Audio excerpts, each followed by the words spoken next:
Hey you, get on the stick. Yo, bring it.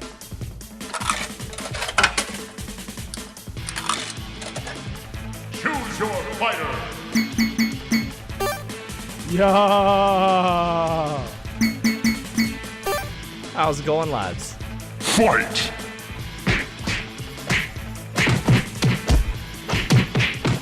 Bang, bang, bang. Flawless victory. Side Quest Arcade. Hey guys, welcome to Side Quest Arcade. I'm your host this week, Micro Manatee, and this week I get to do the intro. Unlike last. I'm joined as always by my regular internet friends, Trevor, aka Warhaze Peace. Reformed, by the way. I like it. You've been reformed for like 3 years. Like, I've been friends with you for 5, and we've been calling you Reformed Trevor for 4. Like, do you just like unreform and then re-reform? Well, here's the problem. Apparently, I've been branded and continuously branded as still triggered. So, I have to let the people know now that I have a voice that I actually am reformed. By the way, slowly I will convert the people to understand that Bryce is the triggered one. But wait, give me a month or so. All right. Also with me is Brian, aka Happiness, back from the woods. Hey, that's not from the woods, it's from the dirt pile. Hey everybody, how's it going? Oh man, it's good to be back, and then I'm gonna be gone for 5 more episodes after this again, so, you know. He's like a cryptid, dude. Life. Fucking pops in. I was like, you know what, guys? I'm gonna make it like once every 2 months with the way my life's going right now. Let's bring on Trevor. He's like your consolation prize. Hell yeah! And with us this week, I'm super excited. We got a special guest. Feels like it has been 9 years since we've had a guest on. JB, aka DroptheDie.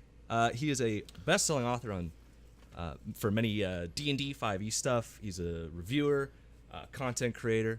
How's it going, man? Hey everybody, yeah, it's going great. glad to be here tonight. Been fighting off a headache all day, feeling good. Glad to be here, happy to be part of everything. Let's do this. Best selling. That still sounds so weird, best selling, but I'm like, yeah, I got like 9, so I guess it does make sense. In the D&D community, Yeah. that is best selling. Hell yeah, bro. Hey, you got, after like the 9th slam dunk, you gotta celebrate a little bit. You don't have to. Yeah, well, that's part of it. You do have to own what you do. Like, it took me forever to put on my profile that I was a writer and not just a guy, right? But I'm like, yeah, if I'm writing every single day to do stuff for you guys, I should probably just put that I'm a writer, you know? Yeah, 100%. You gotta own it. And you've recently made the switch from part-time to full-time content creator. You moved across the country and everything. Yeah. Huh? That was crazy. Yeah, that was all nuts. That's nuts as hell. Yeah. Did you drive everything Congratulations. over? Yeah. Yes, I drove everything over. Surprisingly, most of the trip was fine. Arizona, never, ever, never again. Never. I was driving down the side of this super steep mountain in this 5,000-ton truck full of my stuff, towing my car. It was dark. There was no rail on one side and like a 1,000-foot drop off of I-70. It was completely insane. I'll never do it again. So I hope that the West Coast likes me. That sounds terrible. I don't. It was horrifying. So when I you had said to wake Arizona, up. I didn't know it was a mountainous place, so I was going to be like, what are you complaining about driving through Saskatchewan? You know- And then apparently different part of the States. You know, neither did I. So when I plotted out the trip, I was shocked to be 4,000 feet above a canyon for several miles. So, you know. Canyons. Yeah, well, the canyon part mountains. makes more sense. Canyons. That's Well, it's crazy. all relative, right? Our canyons don't get that deep here. Like, we have a couple of canyons throughout, like, Alberta, but they're nothing like the big canyons you guys have down there. Yeah, man. Another win for the U.S. We got the beautiful Rocky Mountains. We'll take that W every day. Man, we got crime and canyons. Let's do it. We got Lady Liberty and freedom. The guy shooting down in the canyon. Like, hell yeah. We got Florida. Does that count for something? Look, man, Yeah. I'm from Mississippi, and it's like Florida's twin brother, so it's not it's not a huge departure. You glad Florida gets all the heat online for crazy stuff, and everyone's just kind of leaving Mississippi? Absolutely. Honestly, Mississippi keeps it more under wraps, but I can guarantee you more crazy shit happens in Mississippi. Just let it welcome out to slowly. the South. Yeah, pretty much the whole South. It's all Yeah. one state. Is it just Don't- the heat down there? Like, is that why people are going crazy? Or I mean, pretty much. Pretty much. You know, I moved. I think it's the drugs. Well, that I too. heard You know, I mean, I know the meth- boring answer. meth makes you not bored, and a lot of people lean into that. You know, well, yeah, I can see that. Coca-Cola and methamphetamines, it helps even out the day. I was gonna say maybe it's got something to do with like salt water on the brain, but then California would be just as crazy. True. I think it might have something to do with prescription drugs being very easy to get in the South. Maybe. And the actual boring answer that I heard is that Florida is one of the only states where those police records are just public record. And so That that is- it's pretty yeah. much the entirety of the states is as fucked as Florida. Florida's just the only place where where they could write about it in the news as freely. The rest of the states all reporter- have laws that prevent that. A is what I reporter heard. in Florida just has to open up an internet browser, right? And scroll down, and when they see the little punchy headlines that the cops actually keep for their records, they can be like, Florida man fights alligator in 7-Eleven. Okay. Headline. Florida man fights alligator in 7-Eleven. You know what? You writes saw that one last itself. week too. You were making that up, but I am Googling that. Give it a shot. I can guarantee it's somewhere. Oh, I remember that was a thing for a while. The Florida Man Challenge. You had to like Google your birth date and then also Florida Man. I think mine was like passing pee around or something. I was like, come on, man. Okay, I on, don't bro. see specifically with the 7-Eleven, but there's many, many stories about Florida man fighting alligators. Yes, And no, the top that is story is a confirmed. video that says Florida man fights to keep pizza-loving pet alligator. Oh. That's a twist. Okay, all right. That's endearing. You know what? Wholesome. I agree with that, man. You live in the land of freedom. You want to have a pet alligator. You're not feeding them very responsibly, but you are trying to keep them, happy. Keep your pet, man. Keep your pet. Sure, yeah. And talking about alligators and crocodiles gives me this so we were having a conversation in the Discord and we were chatting about, people were like, you have bears in Canada, and we have lots of bears. Grizzly bears, they're gnarly. I know people that have been mauled by bears, and my garbage has been ransacked by bears all the time. And people are like, oh my god, we're terrified of bears. And I'm like, alligators scare the shit out of me. But everybody in the South is like, they're no big deal. And most people in Canada are like, just put a lid on your garbage and you'll be fine. There's this sense of scale where it's just I don't know. I think a bear should be more frightening. An alligator scare, I'd see one in person, I ain't fucking with that. I'd give it a larger radius than I typically give a bear.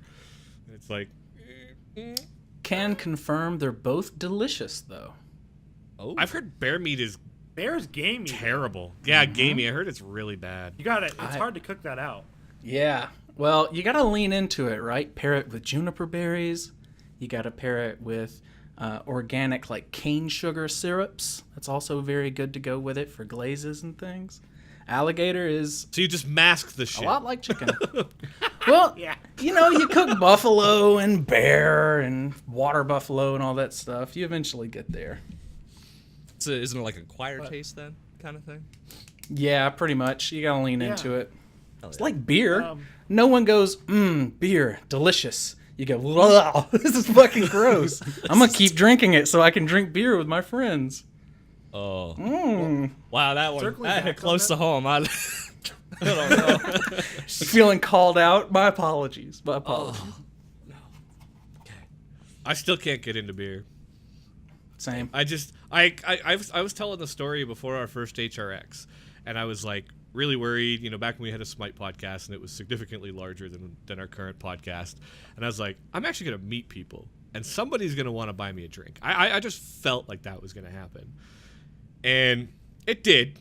And I was like, I need to learn to drink beer because I don't want to be like, no, don't get me a beer. Get me this girly ass drink. That was just that social encounter. Get me a worried Smirnoff me. Ice. Well, they're also more Get me a expensive, Smirnoff too, Ice. right? So you're Well, like, yeah, it's that all- too, right? So it was like, okay, just nobody buy me a beer, and I'll be fine. But I was actually worried about that, and I was like, you know what? Time to man up.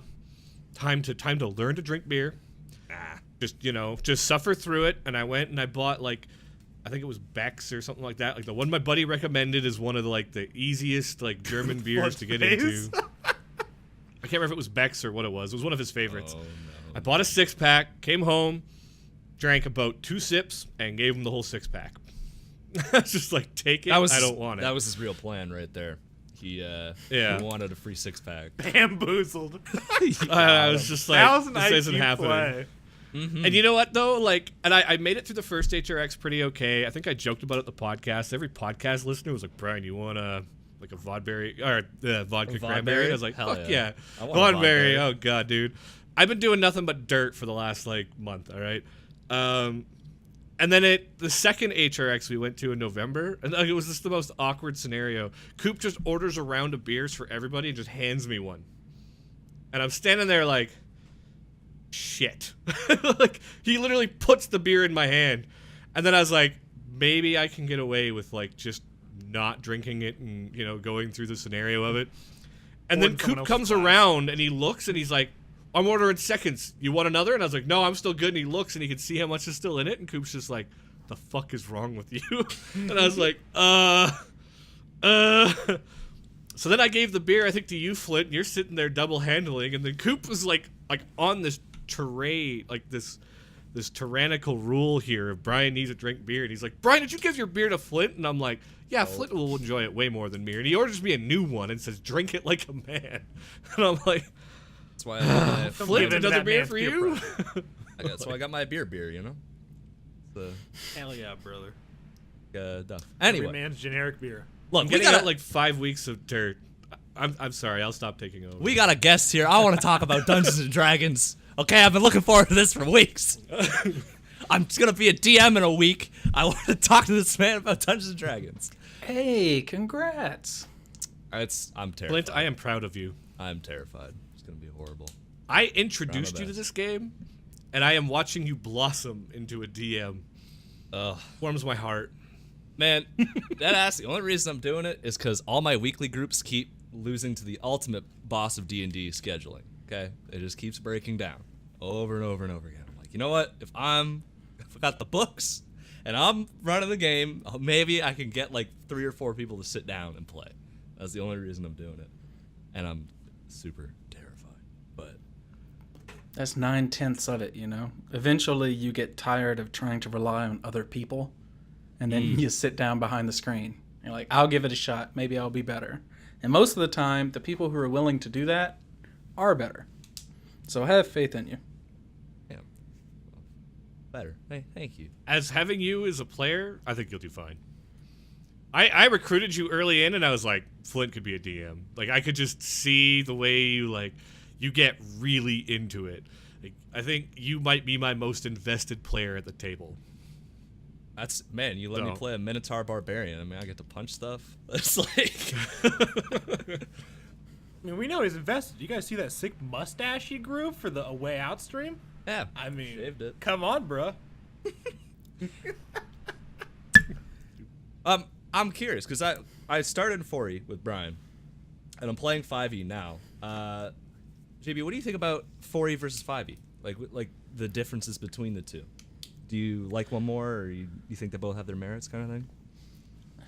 I obviously prefer 5e over every other kind of D&D. I think that they put a lot of effort into making sure that 5e appealed to the widest possible audience, right? And that means that a lot of it is easy to pick up, and it's easy to play, and it's easy for new players and veterans alike. A lot of veterans early on hated that 5e was so simple, but all it really did was transfer a little bit of the mathematics and the gamifying into roleplay aspects. And it just took some getting used to before a lot of people started coming around. I like Pathfinder and I like 4e, and I played those two together for a long time, several years. I cut my teeth on 4e, actually. I DM'd it for 3 years, I think. Damn. The only problem with 4E is that they tried to balance the system, and they did so very successfully. And with a perfectly balanced or close to perfectly balanced system like that, every class felt pretty much the same. I was a ranger, I could do 4d8 plus 7 damage to 2 creatures. I'm a wizard, I can do 4d8 plus 2 damage to 3 creatures, you know? And they just took a big step back from that with 5e and let things be a little unbalanced and quirky. And I think that people really appreciated that and liked it because the numbers didn't matter as much. The only difference between a great axe and punching someone with your fist is about 4 points of damage. So, you know, whatever you want to do, live your dream kind of thing. Yeah, I mean, I could definitely feel that. I'm DMing 4th edition now because I wanted to try it.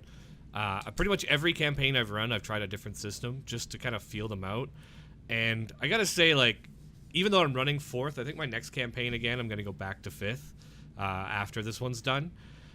And I'm going to steal elements from 4th. I'm probably pretty much going to hybrid my elements all the way through. My first campaign I ever ran was Pathfinder, just because that was, like, what a group of my friends, kind of like what Flint's doing with the scheduling. I had, like, 6 guys, and they're all like, we want to play Pathfinder. They bought this, like, Pathfinder, like, card game / board game where you went through the stories of Rise of the Rune Lords, which was the first module ever made for Pathfinder. And they were, like, really into this card game version, so they really wanted to try Pathfinder. And then I was like, okay, cool. I like put all the work, got everybody all scheduled up, and out of that group of 6, like 3 of them were like, I'll DM, and then it was like, well, when are we gonna get started? Oh, I don't know. And I had a whole lot of like, I don't knows, whole lot of empty talk, really. And so I was just like, fuck it. I read the book because I was really excited to play. I wanted to learn the rules so I could play properly as a player, and I was like, fuck it, I'll run it. And like Flint, I was terrified. I was running a module. It was the only time I've ever tried to run a module. And yeah, and then I ran Pathfinder for like 2 years to start, and then I went into 5th edition, and it was so much simpler, and it was so much easier to bring new players on board. One of my favorite mechanics they introduced in 5th edition that I think is just the most brilliant mechanic is advantage. Just, oh my god, as a DM, like, when I was trying to play Pathfinder, I find 4th edition's not as bad, but Pathfinder was horrible for, like, they're behind cover, and it's, like, +2, and it's, like, you know, they've got half cover, 3/4 cover, full cover, you've got all of these different states of, like, these different advantages, and this one has a +2, and this one has a +3, and this one has a +5, and I was like, and this one has -2s, and I was like, oh my god, and they were just like, I read 5th edition, it's like, advantage and disadvantage. Oh my god. So as I'm playing 4th edition, there's mechanics in the game where they're writing this advantage out with like the 2 rolls and choose, and it's like fully written. But all the time when especially in RP scenarios where it's like, I help the player out, you know, in doing this thing. Okay, cool, roll with advantage. Like, it's just, and I'll just say, roll with 5e advantage.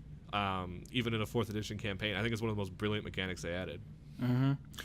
There was something, I don't know, it wasn't quite as impactful in 4e to have a bonus because it was almost always +2. And just adding 2 felt so underwhelming. And then in Pathfinder, like you said, you know, well, I'm actually a size bigger than them, so that's a +1, and then I have this feat that gives me +1, and I'm wielding this +1 sword, and they're at a 30-degree slope underneath me, so I get a +1 on my attack. Like, for real, there is slope advantages in Pathfinder.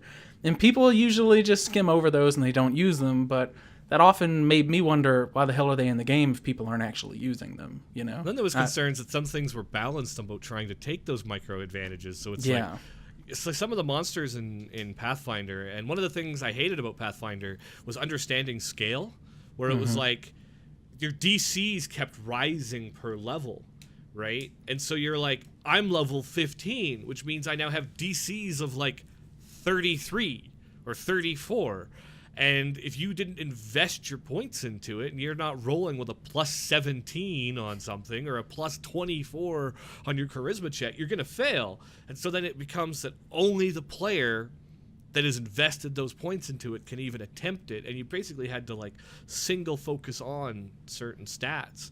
Whereas what I love about the 4th edition or the 5th edition way they went about it, where they kind of I love and hate it, where they kind of retuned everything so that like you always have that 0 to 30 scale. For RP choices. Loved it. Like, so much simpler. 25 is very difficult. You have a high enough plus that you can reach 25. That's just because you're a badass. It's still very difficult. 15 is average, and if you're rolling with a plus 12 and 15 is a breeze to hit, well, that's because you're so good you're blowing through that average challenge. I loved that scale. And then it allows the player that's like, I have a plus 2, and I know this is hard, but I'm going to try to seduce the princess as a barbarian.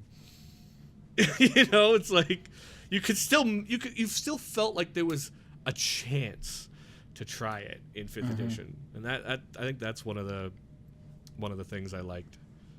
I agree. Sure. It's I'm looking over the rules right now for 5e because I obviously need some level of preparation. Got my notebook here ready to go.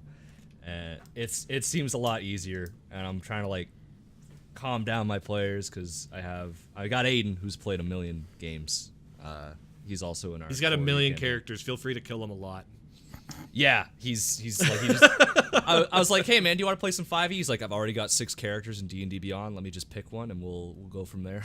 Okay, hold on.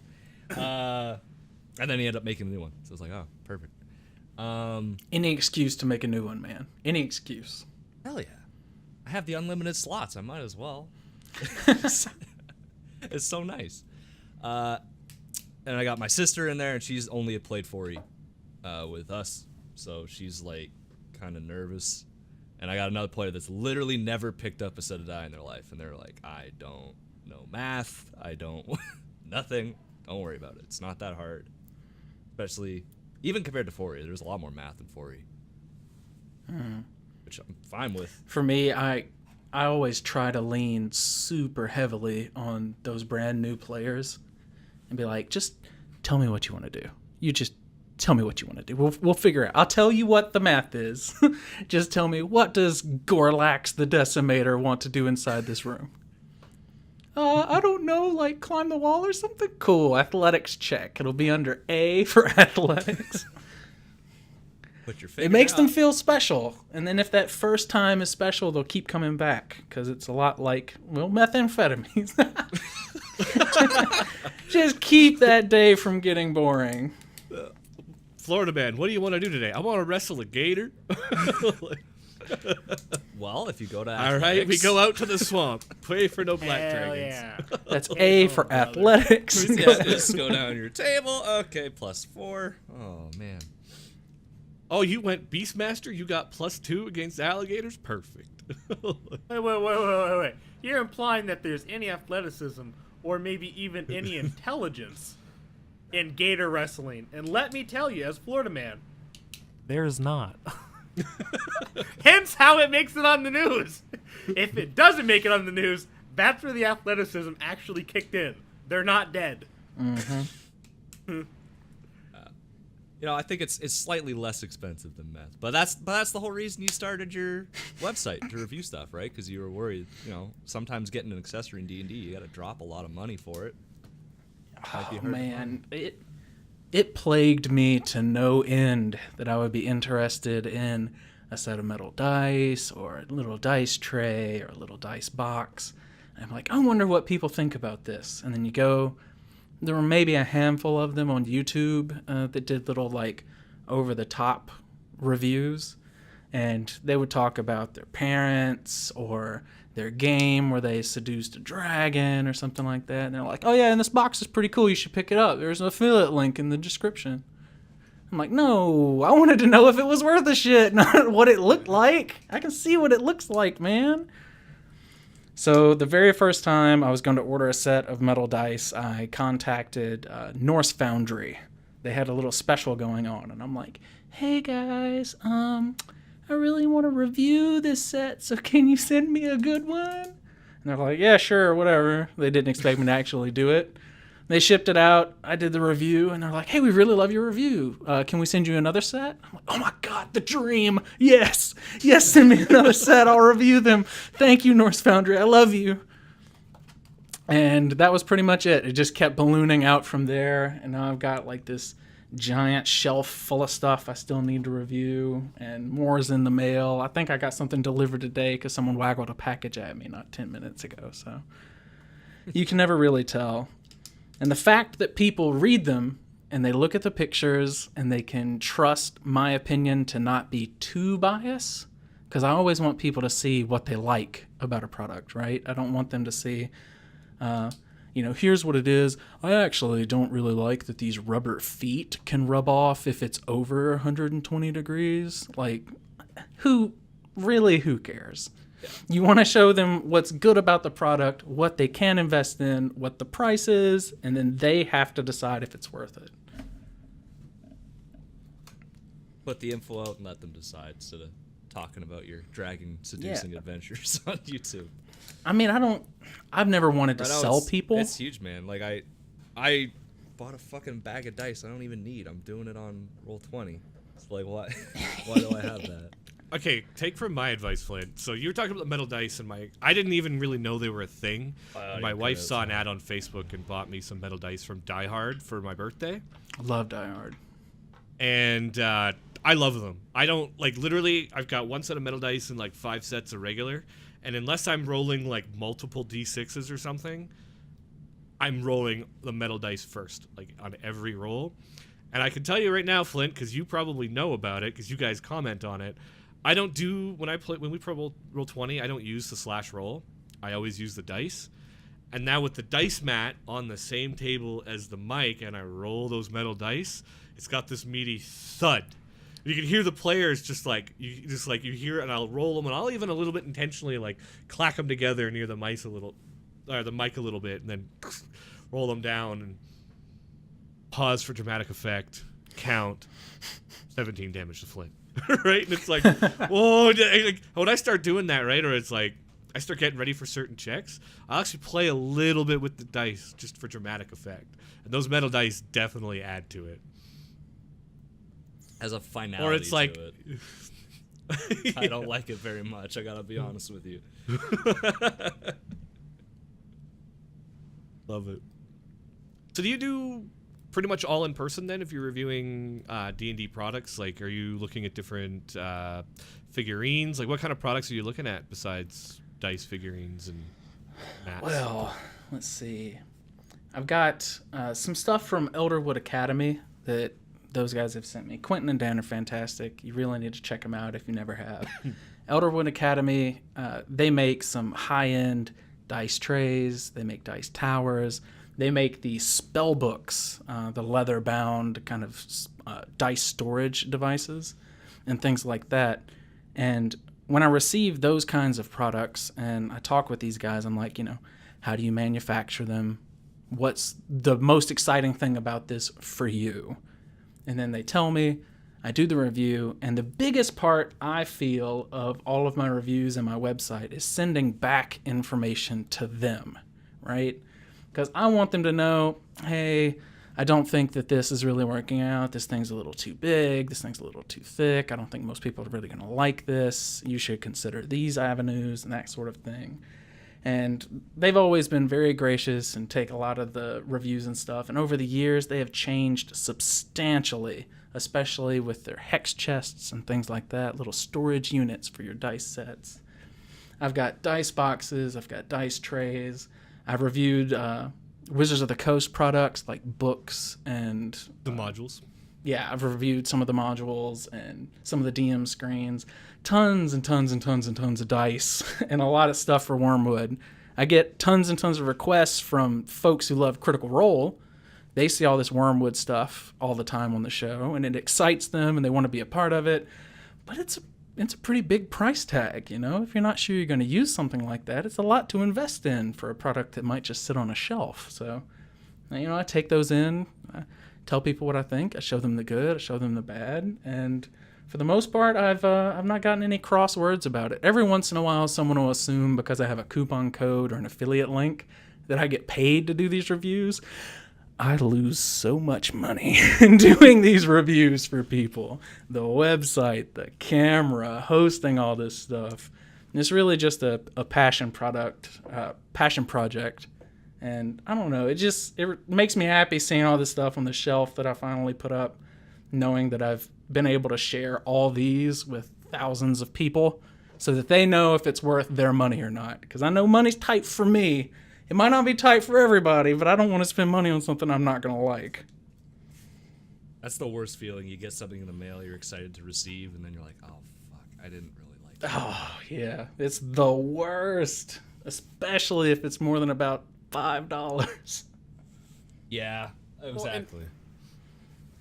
I've been seeing this kind of culture in, individual content creators having their own sponsors, and when you kind of notice, oh, this guy's got some good shit, you just roll with it. Like when you can tell that there's a genuine interest or love from the person who's being sponsored to the product. Like it's not just, oh, this person threw money at me, so I said yeah, and it's like, oh, well, they want to throw money at me, but I actually really like their product, and that's why I decided to go with it. That to me is like everything. Like it seems to be more prevalent now that there are just so many more creators, and the ability to sponsor is not just like these multi-million-dollar deals. It can be anything from grassroots up into the household names. But it seems like if they're not a household name at this point, I'm more likely to trust it, even if I like somebody who's got millions and millions of subs. I seemingly am more likely to run into the smaller creators that are putting out good stuff. As long as it's not these mobile apps. These mobile app RPG games, I'm sorry, but at no point I've been interested in those, but everybody's got one. Outside of that, I've been digging it. So digging the grind, digging the actually giving a shit about the sponsor and what you decide to put out as opposed to just taking it for the money. Yeah. I mean, I can't hate on anybody trying to make ends meet. Like, that's not my goal. But there is a big difference between accepting a product that you like and having them pay you to help advertise it, and accepting a product that does absolutely nothing for you and saying it's great because they paid you $300. Yeah. And you can tell too, as someone who's like absolutely every time. Yeah. Honestly, different industry, I think H3 is fantastic about that. Like the way he sells, if you guys never listen to H3 and like his podcast or his YouTube channel, but that guy has some great sponsors. But you can tell in his enthusiasm, or even just him discussing how he actually uses it. It's even if it is scripted, the way of selling is just so much more genuine. And I'm surprised like these other bigger streamers or bigger content creators or even just the companies that are dishing out more money aren't picking up on it. I get some people still will like kind of go for anything, but I feel like if you're selling a product that you genuinely enjoy and you get people hooked on it the same way you are, you at least have that customer for life instead of like, shit, they just got $20 out of me, this sucks. But you want those recurring customers for sure. Yeah, you're right. You're exactly right. So we'll see if that takes a bigger hit in the long run for everybody. But I hope it does, man. You reviewed some cool stuff. Yeah. I've been lucky enough to get my hands on a lot of really cool stuff.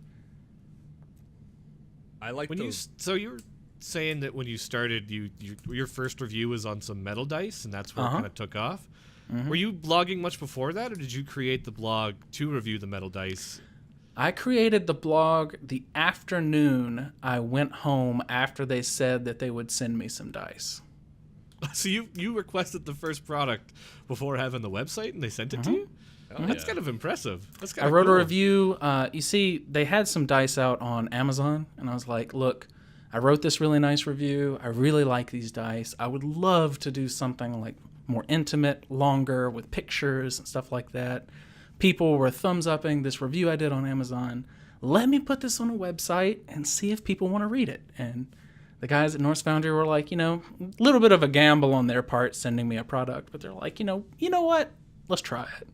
And then as soon as I got it, I took all these pictures, and I got this macro lens I had to borrow from my neighbor because I saw that I they don't were even a have a macro photographer. lens yet. I'm like, oh my God, this is perfect. I love that they're so shiny. Weeping in my apartment. This is beautiful. Oh my God.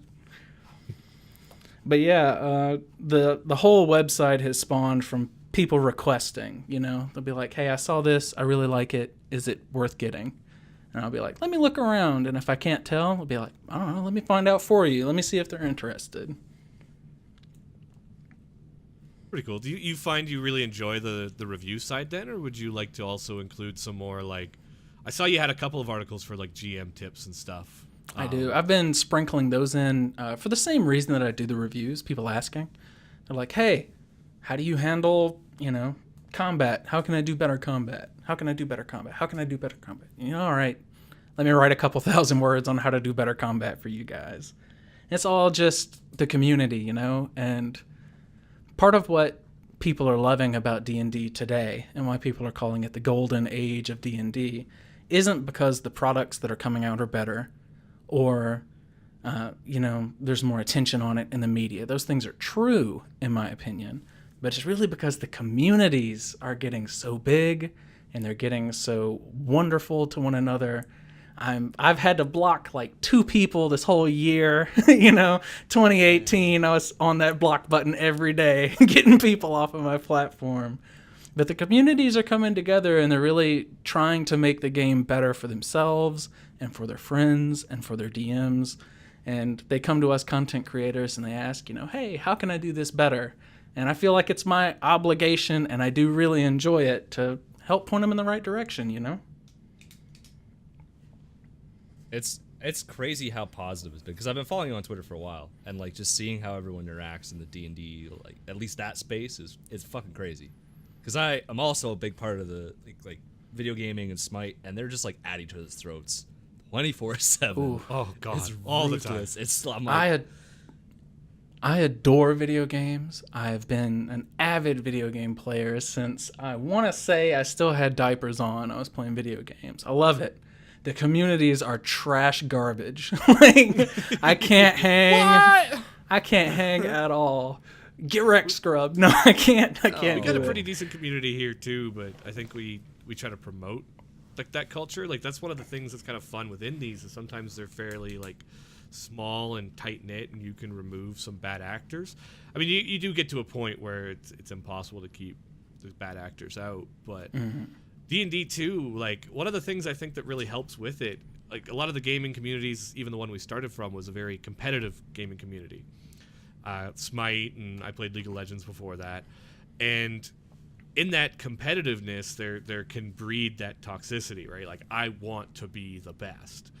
And with D&D, it's such a let's go on an adventure together, right? There's not really that level of competition. I mean, there'll be some friendly competition between players. Hey, I did more damage. Me and on my Tuesday campaign that's been struggling with schedules where I'm a player and not a DM, me and the mage, the wizard, sorcerer that we've been playing together since day one on this session, this campaign for 2 years, like we have this just wicked rivalry, and we're always competing and always joking who'd win in a fight. I'm literally going to town to buy items that would allow me to kill him in a battle, mostly just so that I could be like, well, your greater invisibility doesn't mean nothing now that I've bought a potion of invisibility. My barbarian will kick your ass. And it's like, just there's that sense of it, but that camaraderie involved in it. Like, you're working together towards a goal is. You're not going to breed that same problem. And with balance concerns, I mean, like, if you've got super big balance concerns, like in Smite, you'll rage, barbarians are broken. And in D&D, you're like, oh my God, this barbarian that's broken is like totally carrying this party, thank God.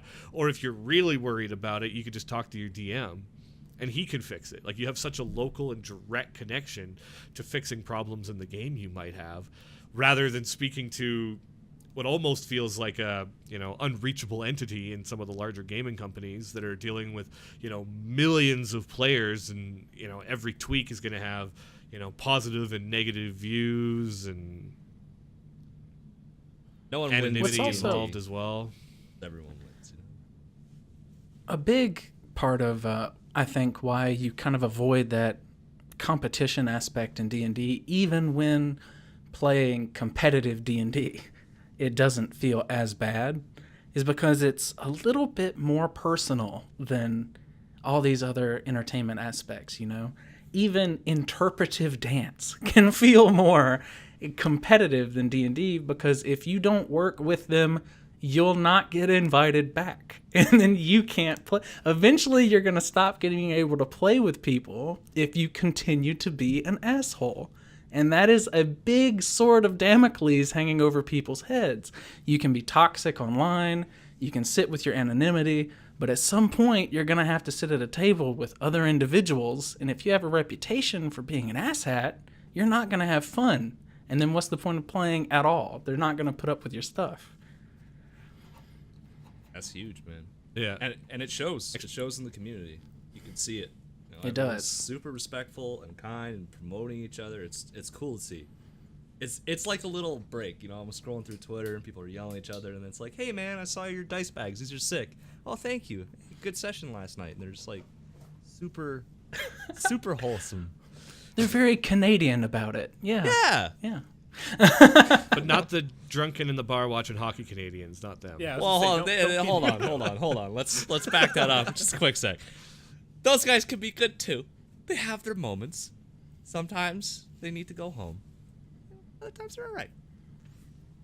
They're good for 3 beers, and then they're 3 Canadian they're beers, just and then terrible, 4 yeah. Canadian beers. You're like, Just go home. Just go you're home. ruining Canada's good name. Just go home. Hashtag Canadian beers. Yeah. Oh, they're terrible. But no, it's true, man. Because like even Roll20, like, and I think that's another big thing for D&D in this day and age is there's so many tools to play online now, which is huge. But you don't lose that personal aspect. Like when I'm playing online with Roll20, even like the group that just imploded because of scheduling, I was still looking at their faces and like I could you have to interact with them on a very visceral level, which I don't have to do in my Smite rank game. They're just like this invisible voice on the other side of the internet. So I'm like, I could be mean to this guy. This is okay. He's gonna be mean to me. But D&D, I see them and I know them by their first name. Like, okay, Greg, I'm sorry. We're having a little bit of conflict. Let's sit down and work it out. That's very true. I wonder how it would affect gaming, especially competitive gaming, if there was more of that personable aspect to it, Because you can hate someone's fucking guts at your college and never meet them not once, right? Just know their reputation and already hate them. But then you finally meet them and you put a name to the face and a face to the name, and then it suddenly becomes a little bit harder. You're like, yeah, well, I'm going to be nice to you because I want to be nice to people, but whatever, And I feel like back in the Call of Duty days and back in the Halo days and stuff like that, where I remember being very competitive online, I usually didn't want to ruin people's nights, but I know for a fact motherfuckers wanted to ruin my night. And they tried and succeeded every day. Yeah, those MW2 lobbies. Let's go. Oh, Sir, All right. can you please quit noob tubing? Please just stop one-man arming? No. Thunk, thunk. Hell no. Here's the thing. All right, genius idea based on your thought there. What if we took Fortnite and Epic required you to put in your SSN? All right, genius idea. You can't get away from that. Now, your full name's on the front. You get your little photo. And Epic's got your SSN. I mean, that's win-win for me. I'm going to be honest. Blizzard's already doing that, man. I was playing the new Call of Duty, and I went to, someone was saying like, hey, Micro Manatee, you're the worst person I've ever seen. And they were starting like shit talking me, and I got into text chat. I'm like, I'm going to talk shit back. I know how this works. I remember. Oh, yeah, it has your name. It has your full name. I'm like, whoa, hold on. Yeah, I saw it. Hold on there. Listen here, Michael Summers. I didn't ask you. Yeah. Living at 242 Crescent Lane. Let's see. Okay? Let's be nice here. I got Google Maps up in my fucking second monitor there, Buzz. Take a look. Oh my god. It scared me. It's true. If people feel like their comments have weight, they're gonna back off a little bit, I think. They have to. Unless they don't care. but then you weed those people out pretty quick, right? Yeah. Are you like what how many games are you playing right now? Are you playing just like a regular one? I mean, I can imagine you're pretty busy with a move and then still having to do your day job and writing. Are you playing 1, 2, you DMing, playing? Well, you see, I was in a game we played between 2 and 3 times a week, and I ran a game for just under, I think, 3 years before I moved, running every Tuesday. And then every other Sunday, I would either run or play. And then every other Sunday, I would run or play in a different game. So we had 3 kind of rotating games, plus some extras that we would play. When I packed up and moved, I obviously stopped playing with those people. And, I hope that they're still, gaming every day. But since I moved, it's been more of a pick-up game, play a game here, play a game there, invite some people online whenever I have time. But towards the end of this month, on the 27th and the 26th, I'm going to be part of a charity stream for Geekly Inc. They're doing their 24-hour charity stream. I'm going to be a part of that. I'm going to be a part of another charity stream in mid-May, and then I'm heading to The Descent, the D&D live event in May, just after my birthday, and I'm going to be playing in some stuff there and rubbing elbows with some of the D&D community, coming back, going home, coming back, and then I'm going to be playing in another charity stream. So I'm trying to get out there more and play more and try and keep my keep the rust kind of brushed off of everything, because after about 2 months, I kind of get to where I forget how to play, and then I never shut the hell up as the DM, and I just kind of rattle on for 2 hours. I'm like, I forgot your character's name. We've been playing for 4 hours. What am I doing? What the hell am I trying here? Scribbling notes. Everything I've ever told anyone I've not done tonight. What's going on? But yeah, currently I feel that rust. Currently, I'm in 0 games, so it's all charity stuff and playing in one-offs and stuff like that with people. You just had a one-off, didn't you? Or I did. how did that go? I saw like the players were really excited, but how'd that go for you as the DM? I thought that it was fantastic. I had a one-shot with Celeste Konowich of Venture Maidens fame. She is running a new live stream on Nerd Immersion's channel called Mistress of Mods. She picks up mods off of the DM's Guild, runs a couple of players through it, and that was an absolute blast. Anybody that's interested in that kind of stuff definitely needs to check out the streams, and I think that she has it in podcast form. So if you want to dabble into a D&D podcast that you don't have to commit 300 episodes to, that might be a good avenue. Get a couple of players and then leave off if you're sick of it, And then I ran one for just a couple of friends because I am nervous as hell about these charity streams, and that went pretty well as well. I had a couple people play for the first time. It's always great kind of getting them in the swing of things, especially online. That level of pickup game kind of just blows my mind. Like, since I've played, I played my first campaign. I was the worst DM I've ever played with. Sorry, Colin. Love you, but you absolutely horrible. And, Damn, Colin. Calling him out. Colin. Yeah, he Dunked was. on.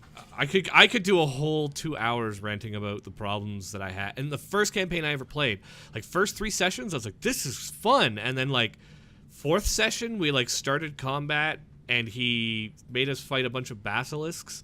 And then just like no matter any efforts the players were trying to do to like divert gaze, he froze 3 of us, turned us into stone, and then went through like a 3-hour fight. And he invited us all over to his house to play and have drinks.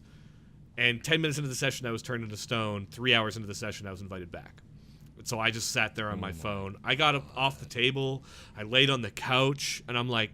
And then I got mad. I started looking up the rules of a basilisk. And then I was like, this is not... They don't just turn you into stone on that blink and then take you out of the game for 3 hours. But so I actually confronted him in the game, and he confronted me for looking up the rules and cheating. And I was like, dude, I fucking came to your house. Like, I booked this night off. I canceled other plans to come play, and I've been turned into stone for 3 out of 4 hours just getting drunk on your couch. Like, do you not see the problem here? And then after that, I DM'd for like 5 years, and it was like 2 years ago I finally started playing again, like as a Takes player trust, and not man. as a DM. Yeah, exactly.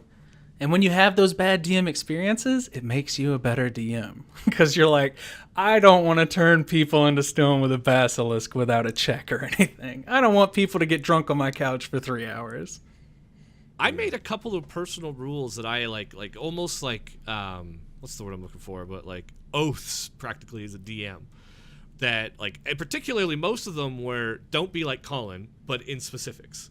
And it was like my number one rule, and I've said this to these, Flint in the current campaign I'm running, is like the most important thing is the players' fun, right? Like, is this fun for the players? And realistically, if it's fun for the players, it's fun for the DM. And their fun typically means more than anything. And I know sometimes talking to other DMs, even some of the guys I kind of like bounce stories ideas off of, and it was like, I wonder how I'll handle this situation, because I'm worried that if I give them this situation, they might just do this thing that I could see as a solution that circumvents the whole thing. And you always get the answer of, well, then punish them for it. It's like, teach them not to do this, teach them not to do that. And I see a lot of people give advice. I've even watched YouTube videos. Well, what do? Well, you slap them real hard on the wrist. You throw them in jail, or fuck it, kill their character. And it's like, whoa, that's a little extreme. All right, like I'll come up with a cheesy way that kind of prevents it, or rework the whole fight so that generally all the choices they can make that I can think of are positive, good choices that are fun experience for everybody, rather than just like, I've had you can't do D&D writing in my personal opinion the same way you can do like a book writing. I've often described the scene of like, I think there's a scene at the end of Final Fantasy VII, or not at the end, but like at the end of Midgar, where Cloud is fighting Rufus, I think it was. And then you take him down to like a certain percentage health, and then it cuts the end of the scene, and then Rufus shoots at Cloud's feet and like jumps on the helicopter, and grabs the ladder and flies away. And that's a lot harder to do with a player than it is to do in a video game, a TV, or a book. Like anybody that's DM for some time, he's running towards the helicopter, and there's a ladder down for him. I am going to precision strike with my arrow and take the high DC to shoot at the rope on the ladder. I missed. Okay, I do it again. Okay, he's 300 feet away. I am hanging off the edge of it and praying for a nat 20 to cut the rope that he's hanging on. Like, they will try 17 times. That scene doesn't work, in my opinion, in D&D. Not the same way, or if it does, it's taking agency away from the players, and it feels like absolute shit. And so when I'm doing planning, it's like, well, what would be fun? Which also sometimes makes, bringing the villains. I've gone with the route of scare the pants off the players so that they don't want to engage the bad guy. And they'll be like, oh, if we fight him right now, we're going to die. Okay, that's how I can interact with the villain more than meeting him and then just killing him outright. That's very true. And everything that you've said takes into account the one big thing that I usually try to advise people is you gotta build trust, man. You gotta have trust in your DM, and you gotta have trust in your players. Because if you had good trust in your players, and your players were like, I know he's on this shit. He's fixing to have this guy jump on this helicopter and fly off. Okay, yeah. Oh no, I shake my fist and curse at him. Because you're like, please, I love this guy. I want him to come back. This is your Vegeta. Let him come back, And that, it takes some trust, and it takes some knowing one another. And to get that, you gotta give it, man. You gotta keep giving it over and over and over again. And then you can ask for it like once every 5 times you give it. So when someone's like, I want to jump off of this table and do a front flip and land and shoot 2 times under my leg. Well, sure. It doesn't change shit for you. It's the same as him walking down the table and then stepping carefully onto the stone and shooting twice standing. And that makes them feel good. And then they'll help you later not kill the king, even though they could take over his place with a hat of disguise and ruin your whole campaign. Give and take. I think that's good advice to have, man. I'm like, I'm not taking notes, but mentally, I'm sitting here like, okay, I gotta not scare off these new players really badly. I want them to come back. I want them to keep playing. It's something that I had written on the front of my DM journal that I would just kind of hold up when a player was asking me some ridiculous question was live your dream, right? So if they're like, can I run and jump and try to grab onto this rope with my feet and hang upside down? I'm like, live your dream. It's just an athletics check. Yeah, let's do it. Because in the end, it's like, I don't want them to take the easy path. Can I carefully wrap my arm around the rope and then slide down some? When they can do some absurd, dumb bullshit like jump and try to grab onto it with their monkey feet and hang upside down. Because that's cool as hell. Let's do it. Let's do it. I find the problem I have with that, and it's something even Flint can take notes that in this campaign that I don't know, maybe I've built the trust in doing it, is that description you were saying. So often the players are like, can I do that? And I'm like, yeah, sure. It's just an athletics check. And they're like, oh, but no. No, I said you could do it. Hold on. I said you could do it. And then it's like, the DC won't be that hard. I just literally want to see if you roll a nat 1. That's like really like 95% chance of success, 5% of hilarity. Please just roll. Just try it. I'll be generous. And they're like, no, I'm not going to take that chance anymore. And it's like, oh, come on. Well, right? I mean, like they just... I've had some moments like that in the past. This past session that I DM'd, right? An NPC handed them a metal box that had a padlock on the front and a piece of paper covering like the seam. And the piece of paper said, do not open. The NPC handed it to them and said, don't open this box. Deliver it to the tower, right? And they're like, okay, well, we round the corner and I open the box. I'm like, okay, go ahead and roll me a thieves check and let's see if you can open this padlock. And I'm like, haha, 38. Okay. A thunderous detonation, the box is trapped. It blows the shit out of them, throws them like 15 feet away. And they're like, all right, that's on me. I walked up and opened the box without checking. Okay. But then later on, when they saw another similar box, and they're like, can I like roll a check and figure out if it's trapped? I'm like, no, because it's trapped. You can definitely understand that it's trapped. How do you want to go about disarming it, Kind of working with them in that regard and not punishing them twice for one like messed up roll is usually a pretty good way to do it, Because if people think... good advice. If people think he'll let me get away grabbing this rope carefully, or he'll punish me if I grab this rope with my feet, and then they try to grab the rope with the feet and they fall, you punish them a little bit. Oh, you take 6 points of bludgeoning damage. But if you make it too bad, it kind of Pavlov's conditioning. They don't want to have to ask to do things anymore. So you want to try and get them to be like, yeah, you do it. I would love to have like an exact example to give you, but one time I had something like that happen. A paladin wanted to, I think it was Dimension Door, behind someone and grab their hand when they were trying to cast a fireball, right? And I'm like, well, yes, you do it.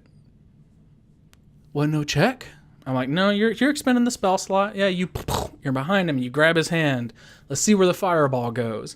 Oh, no. If he's going to let it go, I don't want to do it. I'm like, hey, I'm not here to fuck you, man. It's okay. Let's just see where the fireball goes. We're going to tell a cool little story. It's cool. You did it. It's awesome. You're a hero. But let's see if it blows up the ceiling or the windows. That's... Don't worry. Having them understand you're not trying to fuck them is a huge part of the game, I think.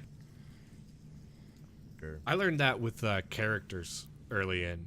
My first campaign, I was like, welcome to D&D and time to write my own characters, and these ones are secretly bad, right? And they're here to fuck the party. And I think it was like the first session I ever went off module. I think modules are great. I don't know how people can DM modules. Something about the way I work. I love that open creativity. I don't like understanding the module at such a degree that, like, if they were to advance something, they can, I have to know how to respond based on, like, everything that's happening in it. for somebody else's content. And so when I create my own, so the first session I ever decided to go off module, decided I'm throwing the module away, I'm taking the starting pieces, most of the characters that were introduced at the start of the module, and making my own thing. I had them meet up with this cart that was transporting poison, actually. And when they realized it was full of poison, I think they were chasing it down because it was full of poison. They were trying to stop these bandits, basically transporting and selling poison. And they first time ever doing anything outside the module, and so they fight them all. And they actually, because I was playing Divinity Original Sin before I made that, I had poison explosive, because that's what happens in Divinity Original Sin. So I said, if they light it on fire, it'll explode. Didn't actually think it would happen. Turn 1, the mage uses a cantrip that allows them to light like a curtain inside of the thing on fire. So I'm like, cool. Why did I plan that this was explosive? Why did I have that thought that they'd light it on fire? And then on top of that, why did they actually light it on fire, turn 1? And so as soon as it lit on fire, I was like, well, what would they do? Well, they all know they're transporting explosive poison, and they all start running. And the party, when they all start like, shit! And they look at the cart on fire and just start running for their lives, like dropping weapons and running.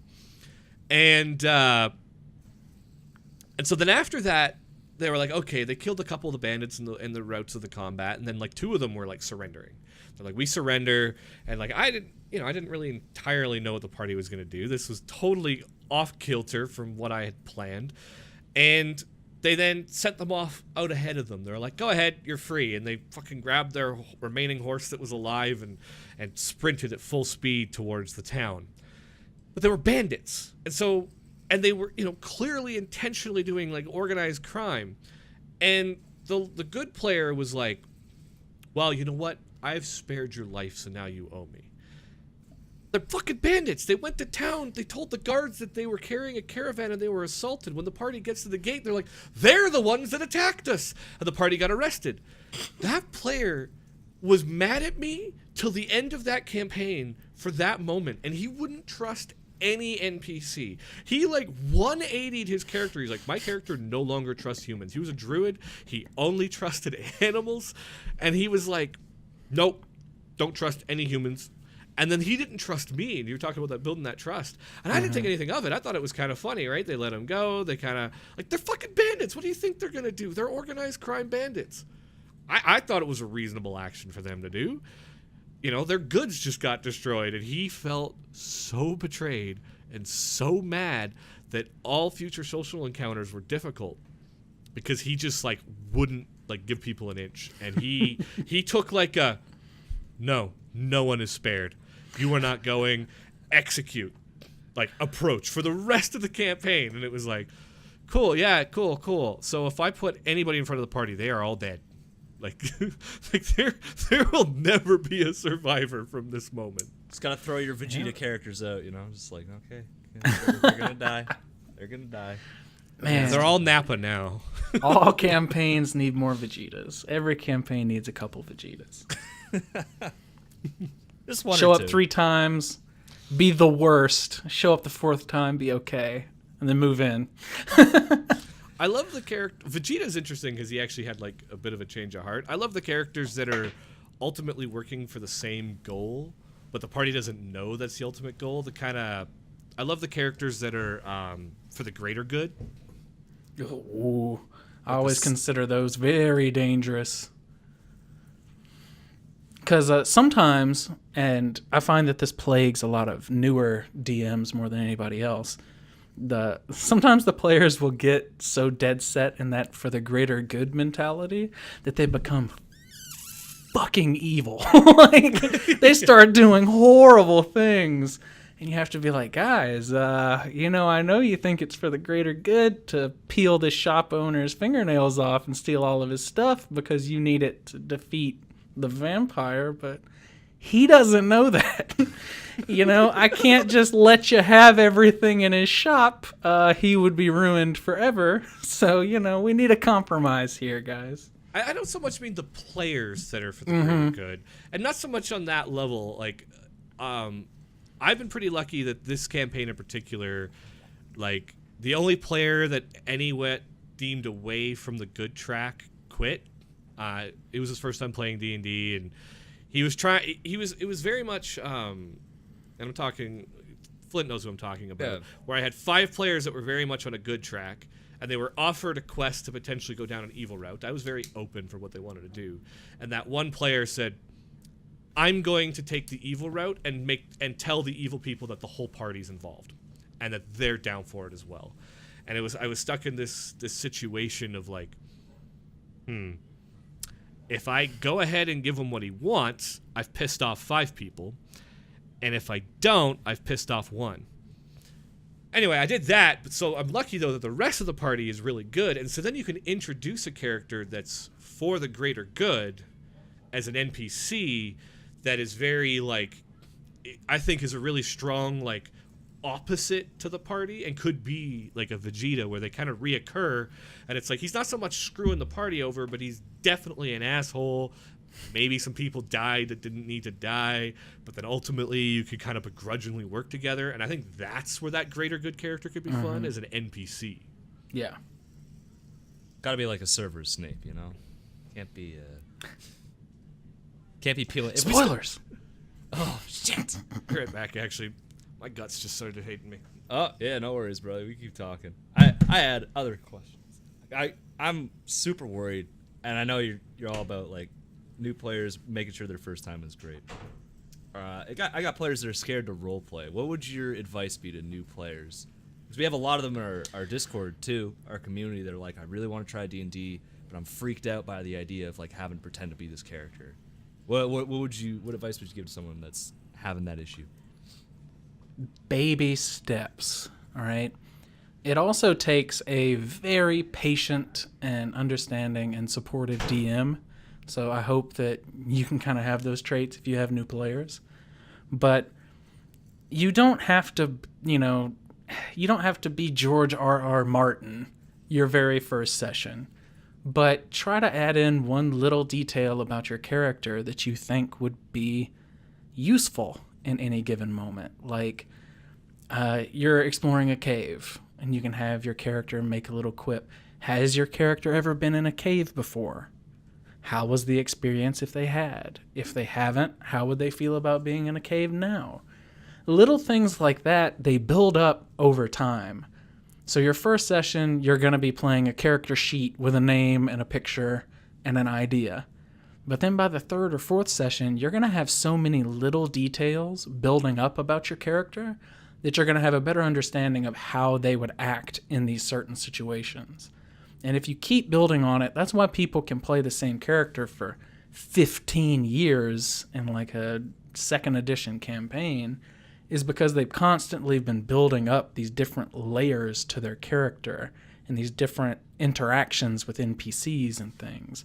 A lot of time, newer players want to be a little too over the top, and they want to give their big story spiel right off the jump, Oh, my father and mother were both farmers who were taken by a dragon and put in his... Well, people usually aren't that forthcoming in real life, so chances are they're not going to be in the game either unless someone asks. So for brand new players, a very good shortcut to role-playing your character is to talk to other PCs. Constantly ask them questions. They'll ask you questions, and it'll kind of blossom out naturally between the two of you. You'll start answering questions you hadn't even thought about off the cuff as your character. It's a very, very easy way to do it. That makes sense. Sure. Didn't think about that one. Mm-hmm.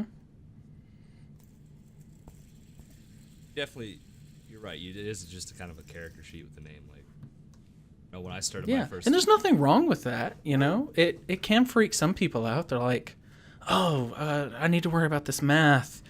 And DroptheDie didn't come because it's like a catchy phrase for rolling dice. It's because I kept telling people, hey, drop the die and just tell me what you want to do. Tell me what you're doing. Tell me what you're saying. Tell me about the character, not about the numbers and what you're rolling, And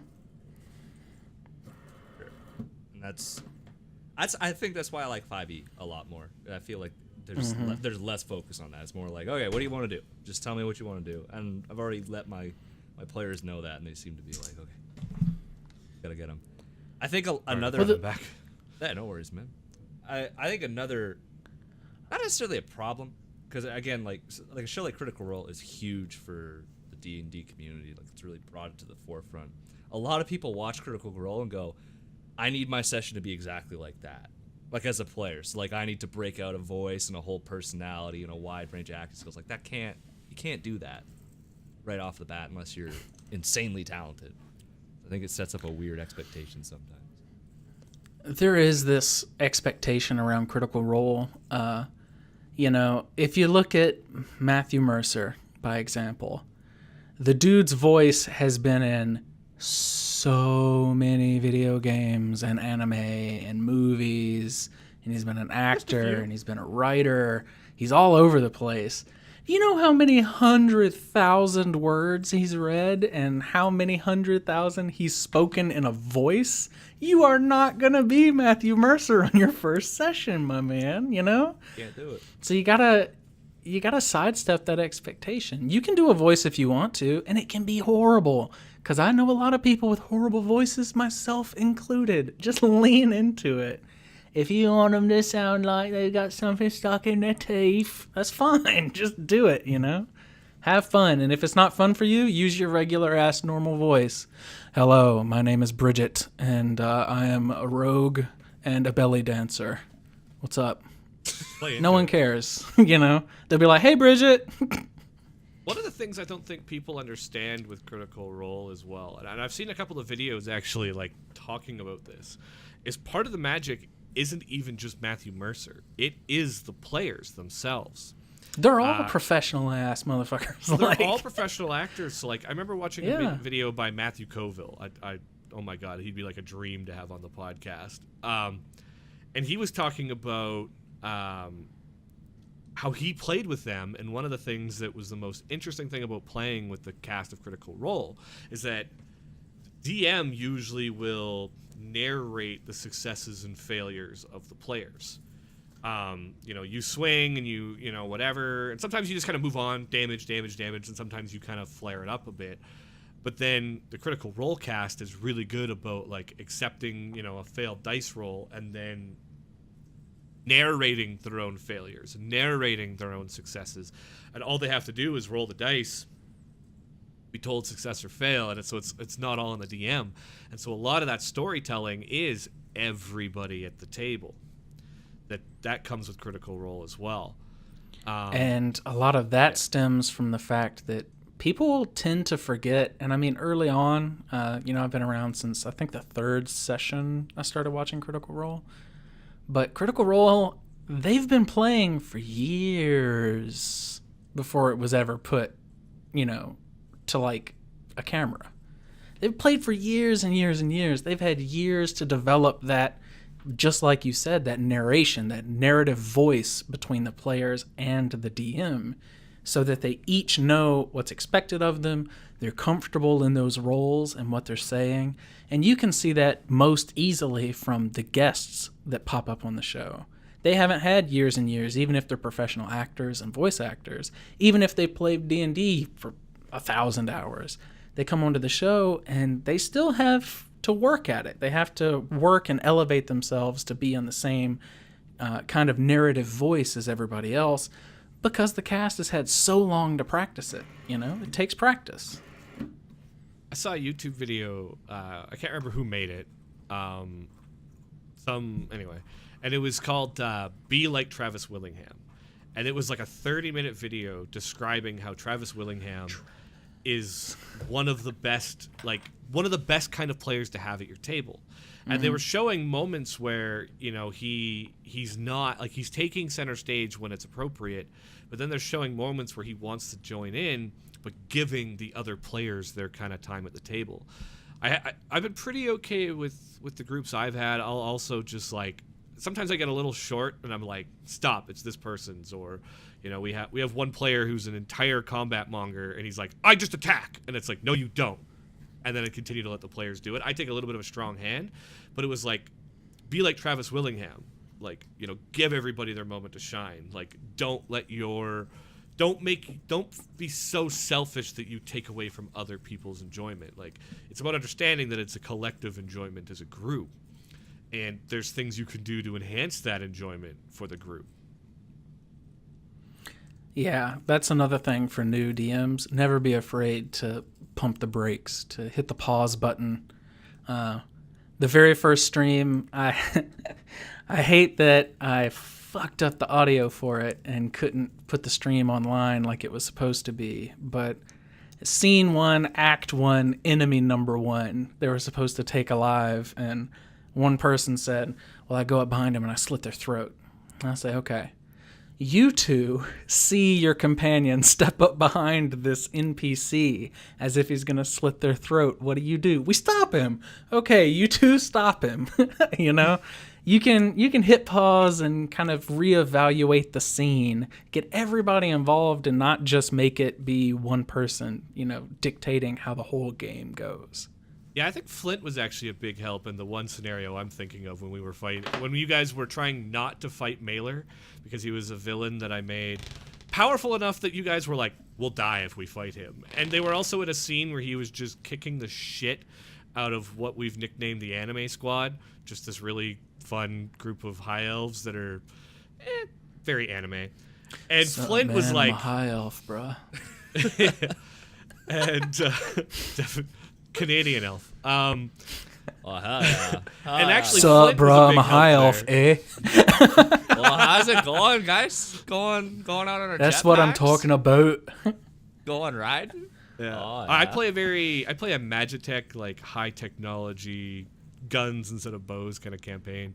But yeah, Flint was a big help where I was like, you see him ready, and I did the same thing you said. You see him ready to attack, and they're like, no, we grab onto him. Do not do it. He was very mad. But he was very impatient that session. But I think when he was all said and done with the players pulling him back, he kind of came out of it and he's like, okay, no, that was actually really fun. That you was could tell in the moment. Yeah, he was ready to rip. That was one of those moments where sometimes you realize that improv is almost better than planned content. Where it's like some moments where you're just like, what the fuck do I do? And just like kind of going with it. Some of my best moments, I'd say it's about 50-50. Best moments are the ones I put a lot of work into, and the ones where I'm like, I didn't expect this.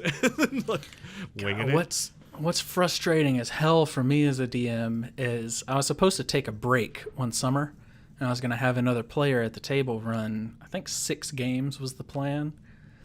And 15 minutes before we were supposed to play, 9 of us were there, and he's like, hey, I can't make it. Oh. I'm like, shit, let me come up with something to run the guys through. And it was the best session I think I've ever DM'd in my life. Everyone had a blast. They talked about it for years. I'm like, I don't even know what I did. I don't even remember what happened in that session. I think the But best yeah, session I've ever improv's DM'd, great, man. Hell the yeah. best one I've ever DM'd was one that I planned for like a month. With my work schedule, we only play on average about once a month, but then we do long sessions once a month. And it was the first Hashtag and why I'm one of the only DMing. sessions that was ever really... Yeah. I need more D&D. I need more. Yeah.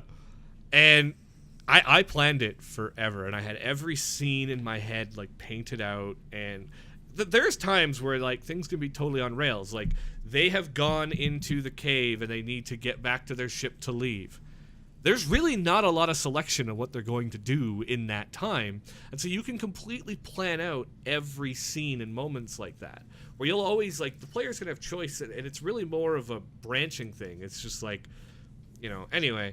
So because I knew they just finished in this cave and they had to get back to their ship and leave, I could plan out every detail of getting out of this cave and getting back to their ship. And so I planned it. And because I have a Magitech campaign with lots of mecha stuff, it was the first time I ever introduced the party to a mecha dragon, where the dragon then had a bunch of armor fly in like Iron Man and attach to it. But they had it was only like session 2, and it was the first session we decided to stream for the campaign. We've eventually stopped.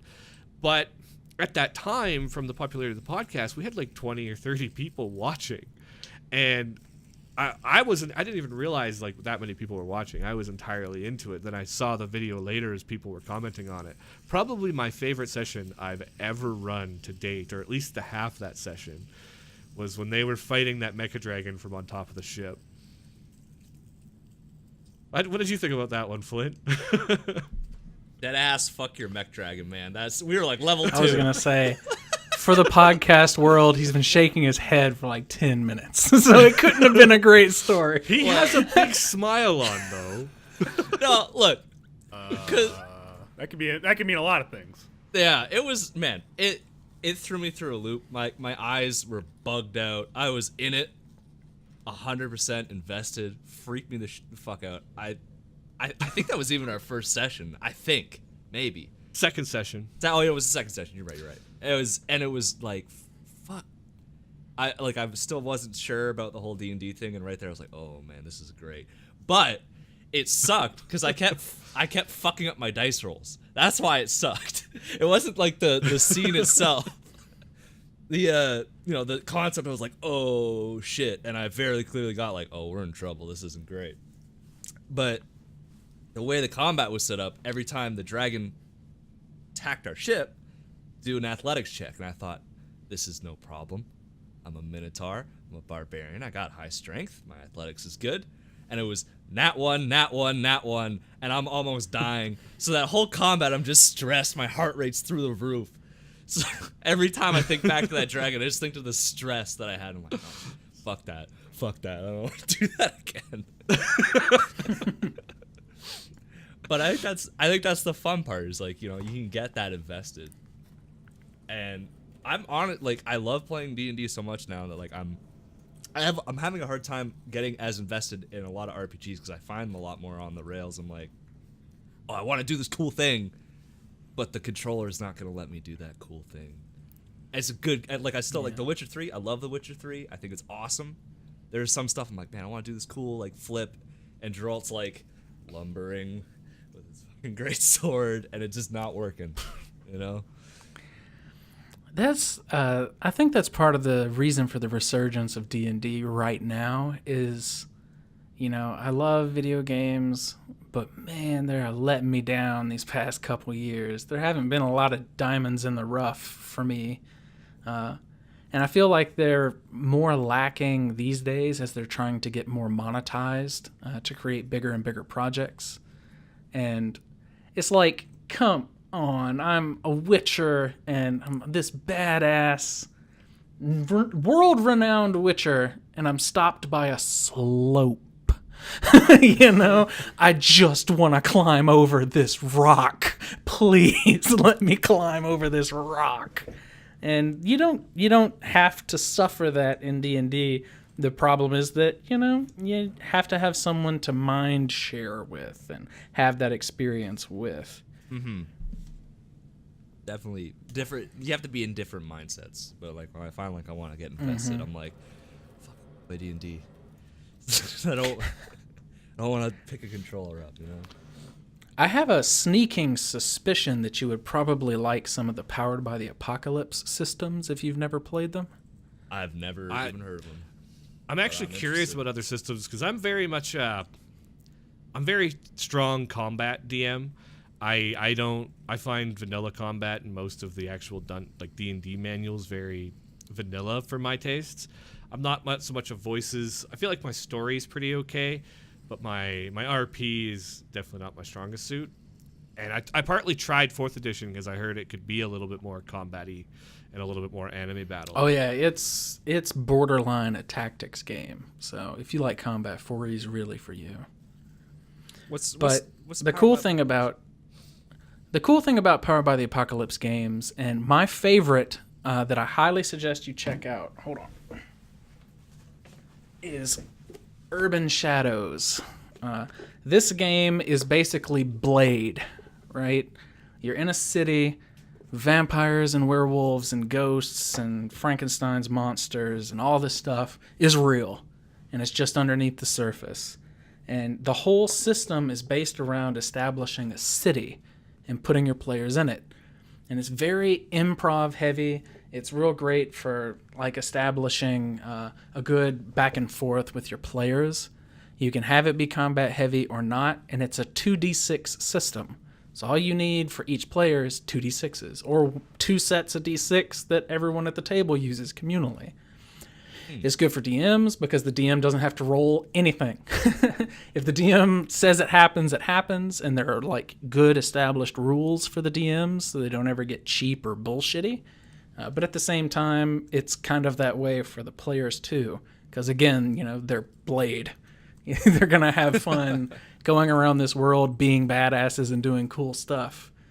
So yeah, if you ever want to have a big improv experience, I would really suggest looking up Dungeon World, Powered by the Apocalypse games, Urban Shadows, Undying, Masks. If you like comic book stuff, comic book superhero style stuff, Masks is great. I'm all about that comic book stuff, man, for sure. Oh, me too. I'm going to Endgame this weekend, man. I can't fucking wait. I think we're going on Tuesday because my roommates are going to be out of town, and yeah. I owe them popcorn. So I'm gonna have to wait because I fly to Japan on Monday, Oh no. and Dude, I'm just just watch it in not Japan. gonna get there. go watch it in Japan. Yeah, go watch it in Give me an idea. Japanese and just Do you hope. really need the dialogue? I mean, come on. You know, it depends how tight see- Scarlett Johansson's suit is, really. Oh my You see Ant-Man shrinking, you know it's about to happen. You don't need the dialogue. Dude, I cannot wait to see how that all wraps up. I'm so pumped. I mean, like, I kind of know that, like, people are going to come back, people are going to die, but I cannot wait to see it, and I am so nervous. Because I fucking love Thanos, man, and I just don't want him to go out like a chump. As long as he goes out on a cool note, I'll be happy. If he goes out like a chump, I'm gonna be real sad. It's weird because in Infinity War, there were some moments, like when he was fighting the Hulk, it was like, damn, Thanos is fucking cool. And then other times, like, he was taking hits from Thor and stuff, and that moment was cool, but I'm like, Yeah. damn, he really just got hit by that axe, huh? Like, Yeah. Yeah. huh. Damn, he really nearly got bisected by the God of Thunder right there. Oh shit. Huh. Well, he had all 5 stars. Not like, power you scaling. know. Yeah. Okay. Yeah. I mean, cool moment Oh, for Thor man. after Thor 1 and 2. He's finally, coming into his own, which is nice to see, but okay, Thanos. Slow time down or something to dodge it. You do anything. Yeah, do literally anything. Yeah. You get a well, reaction. I guess taking it to the fucking chest and then snapping half of the universe away is okay. That's a power you know. move. I mean, Oh, Yeah, I guess. Yeah, I maybe guess he that makes saw up for it, but maybe he saw it coming. He was like, you know what? I'll let him go for it. We'll see what happens. that was a merciful DM move. I'll let him get a good hit in. Yeah. Okay. Oh, you crit him. Oh no. Wait, snaps half the world away. How do you feel now? Yeah. All of you roll a d6. If it's a 1 through 3, rip up your character sheet. It's above a 3, just cry for the next 25 minutes. If it's above a 3, live with your friends turning to dust. You don't have any urns for all these ashes. Oh, man. That's going to be sick. Not enough urns. Oh my god. Wow, there's dust Just everywhere. clicked. What are you Just clicked. It took me a good 2 seconons. It was just like, what? And I was like, okay, that. You think really fucking Captain America's got a Hoover Well and the played. shield or something? It's not gonna work. Logistics of that alone are insane. All right. Based on time, do we want to move into some Q&A? I know I wrote a couple of questions. I don't get to talk to many other DMs. My work industry of dirt doesn't have a lot of dungeon masters, so I had a couple. I just kind of wanted to get your thoughts on. I think we've discussed some already. Sure. And then we can move on to some of those Twitter questions we had. We got a ton on Twitter, which is awesome. We got some in the Discord. And I also did promise, we recorded early last week. I had several slightly annoyed people this morning telling me, what the fuck, you didn't read mine? So it was about accessibility in gaming. So we'll read them out. Fair's fair. You guys took the time to write a response. I want to give you your moment to... Hell yeah. So I guess first question I thought I'd ask, and I might share my thoughts on it too. I'm very passionate about DMing. But across your time DMing, what do you think is some of the most important lessons you've learned as a DM? Number one most important lesson is shut up. Let your players talk as much as possible, man. They're always going to give you better stuff to work with than you can cook up on your own. And they're always going to approach stuff in a way that you might not have planned for.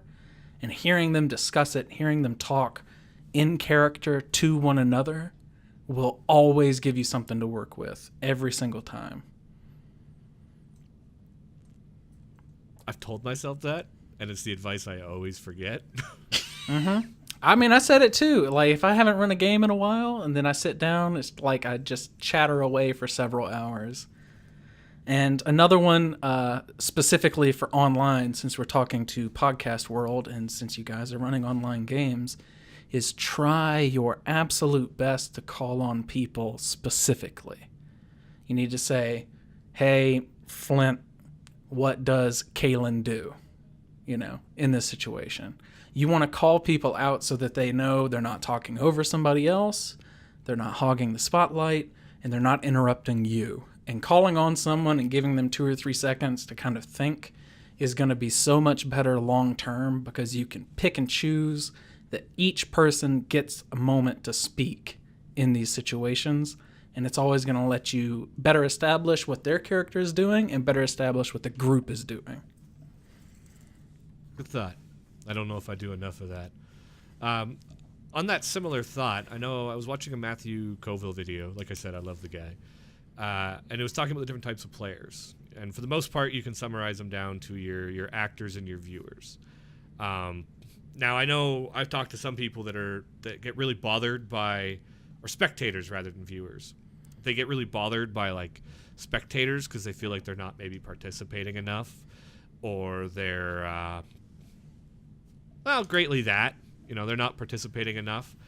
But one of the things he was saying with the spectators was that they're often having an absolute blast watching and not really commentating that much. They almost just enjoy being at the table, rolling the odd dice, and letting other people take the front. Do you find that, like, I've had mixed results with asking the spectators, like, what are you doing or what's your input? Sometimes they almost look a little bit like, caught off guard, and maybe it's something I could just help read in the table, or they're just like, oh, I'm just watching, or I don't say anything, and they like pull away. But then you can see a giant smile on their face. They're laughing. You can tell by their facial expressions that they're very much engaged in everything you're saying. And I was going to say, are any of you guys introverted at all? Okay. Like social. So if you're anything like me, if someone's like, hey, you want to go get coffee? Say, no. And they're like, okay, fine. And they leave, and you're like, oh, that person invited me to coffee. Oh, shit, I feel so special. I mean, I'll never go, but yeah, that was great. And the same thing holds true at your D&D table, right? You can call on that spectator, and they'll be like, I follow this person. Okay, cool, right? And the fact that you called on them makes them feel on equal terms with everybody else. Even if they don't engage, even if they don't say anything, crazy or witty or anything like that, the fact that you took the time to call on them usually sticks with them and will make them more apt to talk in the future. And then if you do it regularly enough, they'll eventually start to cook up things that they say other than I follow them or I do this. It'll be like, can I look out the window and see what the weather's like? And you're like, absolutely. Yeah, you walk over to the window, lightning, And then you can play it up and make them feel even more special in that moment. Just don't stress yourself or them out trying to make sure they say something. If they just want to be like, I keep looking. You'd be like, okay, cool. You keep looking. You still don't see anything, but you can hear your companions behind you and just move on,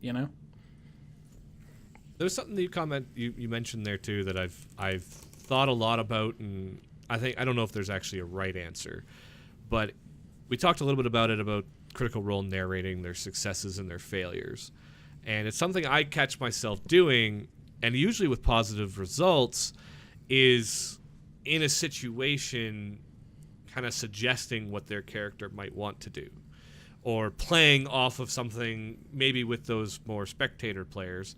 You know, in the last session we were in a spider cave and the Dragonborn was like, I start eating the spiders.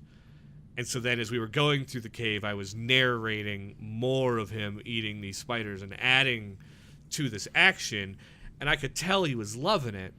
And I've caught myself sometimes like getting very invested in the player characters and saying like, I think Bjorkus would do this, and I suggest that Bjorkus will do that. And usually it's met with a giant smile, and they'll play into it and they'll enjoy it. But I sometimes question like, should I be doing that? I feel like that's, you know, I can ask them what they want to do, and I feel like I shouldn't be kind of going that far with like the player characters. So there's something that a lot of people talk about, being a fan of your players, being a fan of the PCs, right? And pretty much that's all you're doing in that circumstance. And as long as you can continuously voice that, like, I love that. Yes, as you're going down the tunnel, you reach and you're grabbing these handful of spiders out of these eggs and just chomping on them, and they're trying to crawl from between your teeth, and you're, you know, and they'll eventually check you if you've gone too far, right? So if you have this recurring thing where people, like a rogue one time, was stealing food as he was walking through town. So I just kept narrating every time they would pass a stall. I would describe it and then describe how he stole something. No check, no nothing. I'm just like, yeah, you steal it, whatever. You're level, I think we were level 17. Yeah, you steal some shit. Who cares? But eventually we got to a stall, and I described the woman there, and I described that, you know, she didn't look like she was having any success, and she seemed very frustrated and sunburned. And I'm like, can you steal something off of her cart? And he's like, no. I give her 15 gold. I'm like, you look at it and you're like, oh, I could have stole that so easy. Here's 15 gold. You're having a bad day. I'm like, no, that's perfect. Yeah. Right? So I think that it's completely natural, and I think that as long as your players know that you're doing it because you want to help involve their character in the scenes, I don't think that's going to do any damage. Just know that if you go too far, usually they'll give you a look, a shrug, or they'll say something and then just back off.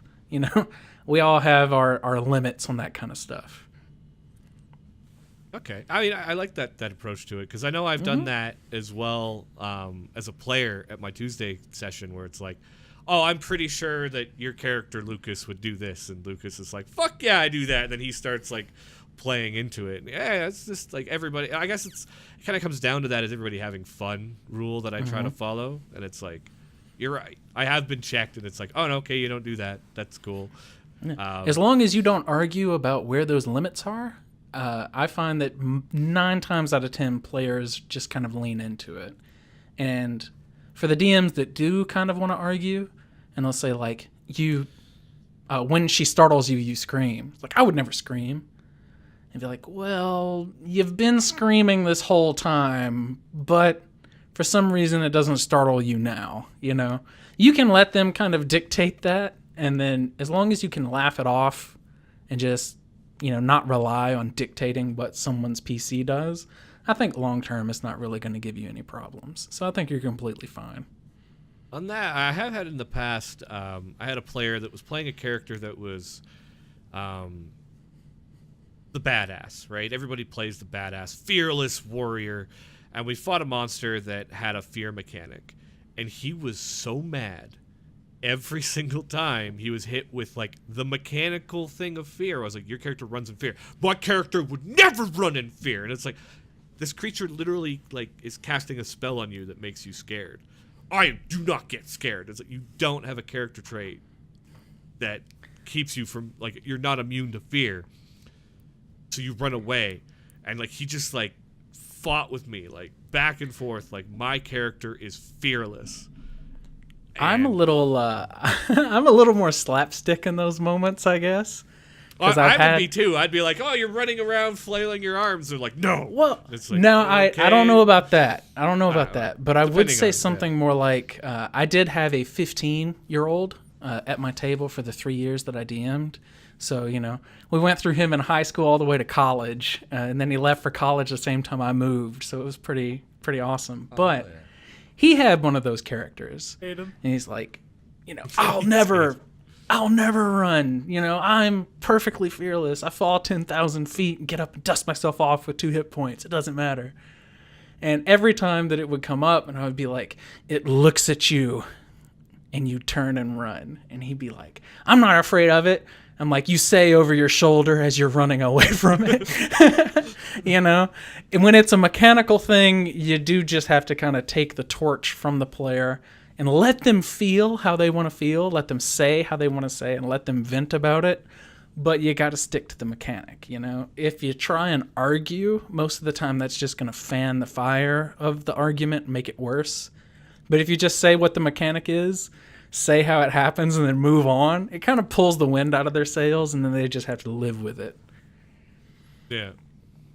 Again, trust. Trust your players, trust your DMs. Everyone's here just to have a good time. We're having a good time, damn it. We were having fun. All right. Second question I had for you. I've commented on myself as I can't do modules, so something about it. I'm much easier time doing homebrew, much funner time for me doing homebrew. Do you tend towards homebrew yourself, or do you tend towards module when you DM? Dude, fucking writes modules, Brian. Hold on a second. It's honestly about 50-50 for me. I ran... Hold on. Where the hell is it? Here you are. I ran Curse of Strahd for just over a year. Right? It's supposed to take like 2 months to do. But I kept adding shit. Every week, I'd be adding stuff and tweaking things, adding NPCs. So we spent an entire year in the Valley of Barovia. And all that it really did was I would take things from the players, things that they're interested in, things that their PCs would be interested in, and mix it into what was already published so that we could make it ours, And then by the end of it, when the year was over and when they were facing down Strahd and when they finally beat him because they were 2 levels higher than he was after a TPK and they wished it in reverse, we closed the chapter on it and we moved out of Barovia. And things seemed so strange because I started, running at homebrew. I started leaning into Storm King's Thunder because it was a new published thing that I could tweak and use all the chapters for. But really, you don't have to start from the ground up every single time you run the game. And that's what all these are about, So you can take the shit that you do like out of these books, use it where you want to, and then you don't have to spend 45 hours cooking up notes and maps and things like that. You'd already have them on hand. So you can take the entire chapter about twig blights attacking a farm, change some names, and use it wherever you want to. And I think that that's really the best benefit for these. And then when you're done with your year-long campaign, you can have everybody at Wizards of the Coast sign your book, and then it makes it all cool and awesome. Yeah, flex on. I saw that picture you had on Twitter. Yeah. Chris Perkins kept that book for like 5 weeks, and I had no idea where it was, and I'm like, I lost my book. Damn it. And then he sent me a message on Twitter. I have your book, by the way. I'll be sending it back when everyone signed it. Chris, hey. Yeah, that's great. Thank you. Thank you, my lord. So, Insider sitting there like, hell yeah, my book's still alive. Didn't get lost in the fucking mail. Yeah, I was like, the USPS didn't fuck me. Woo. All right. And I had one more, and then we'll move on to other people's. Yeah. When you do your homebrew, what do you find you draw the most influence from? Like, is it video games, TV shows, the modules? Anime. God, anime. Yeah. Yeah, definitely. man. You just can't. Like, I love books, especially Joe Abercrombie's The First Law series. All of those books are fantastic. Scott Lynch with The Gentleman Bastards. Those are fantastic as well. I've even read the vast majority of the Drizzt books and all of the Brimstone Angels for D&D actual Forgotten Realms stuff.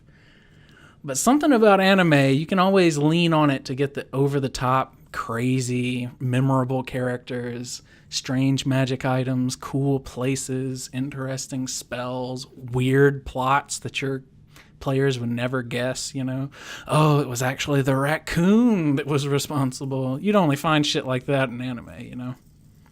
Hell yeah, brother. Oh my wa shindu. Oh man.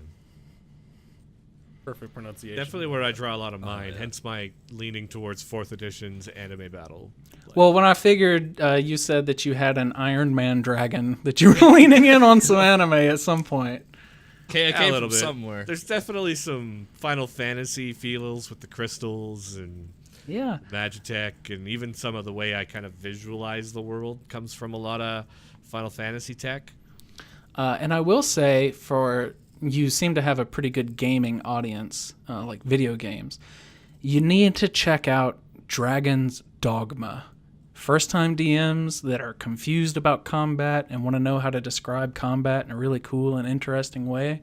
Dragon's Dogma is your one-stop freaking shop for all of that stuff. It's the Japanese take on the European fantasy setting, and it is so good. Climb on the back of ogres and fly on shit. Like, it's fantastic.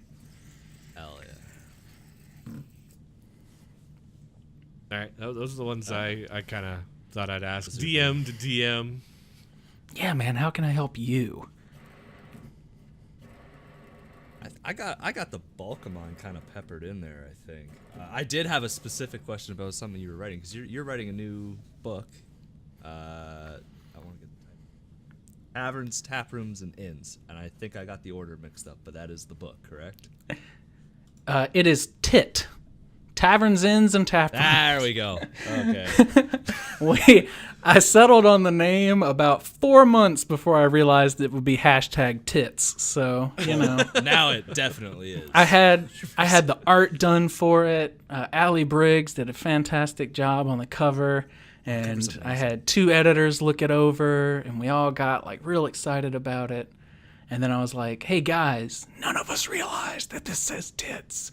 And they're like, "Lean into it. It's hilarious." So, yep, Taverns, Inns, and Tap Rooms is the project I'm closest to releasing. I'm currently working on about 6 though. So, but no, it's been a lot of fun. I felt like it could hit this part of the market where people wanted to have a better experience in the taverns and inns and tap rooms and stuff like that they were adding into their worlds.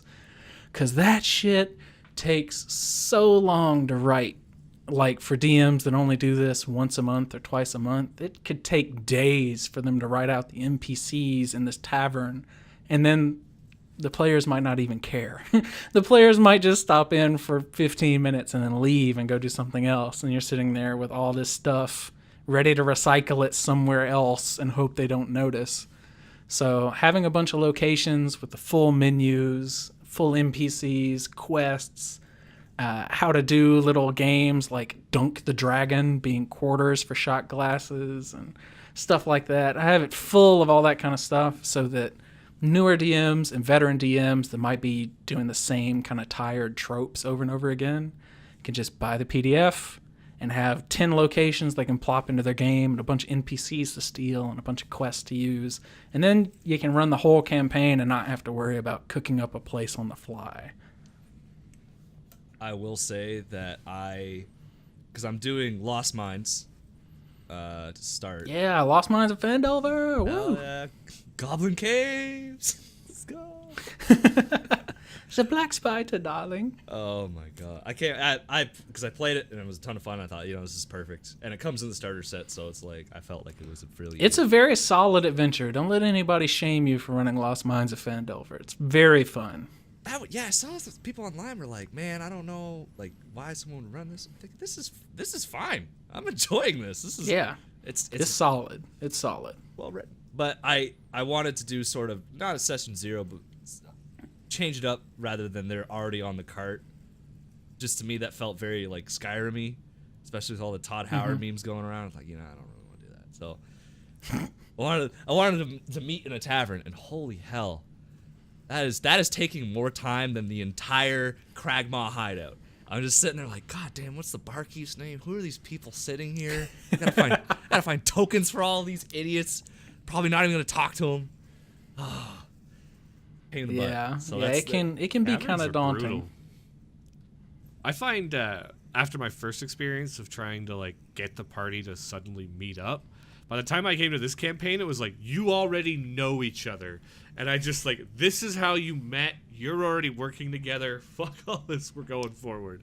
You haven't been working together long, but you're already working together on this thing. And that was kind of like when I set up that crystal hunting, like you're already mercenary group. It was a little bit of the easy way out, but my first campaign was, I think we got like a couple of months in and we're doing this whole thing. And somebody said, why are we all working together? We don't even like, we only just met.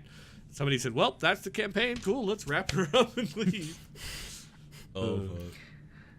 Yeah, I tweeted earlier, one little tip that I want new DMs to try out is to put the very first scene of the very first session somewhere interesting.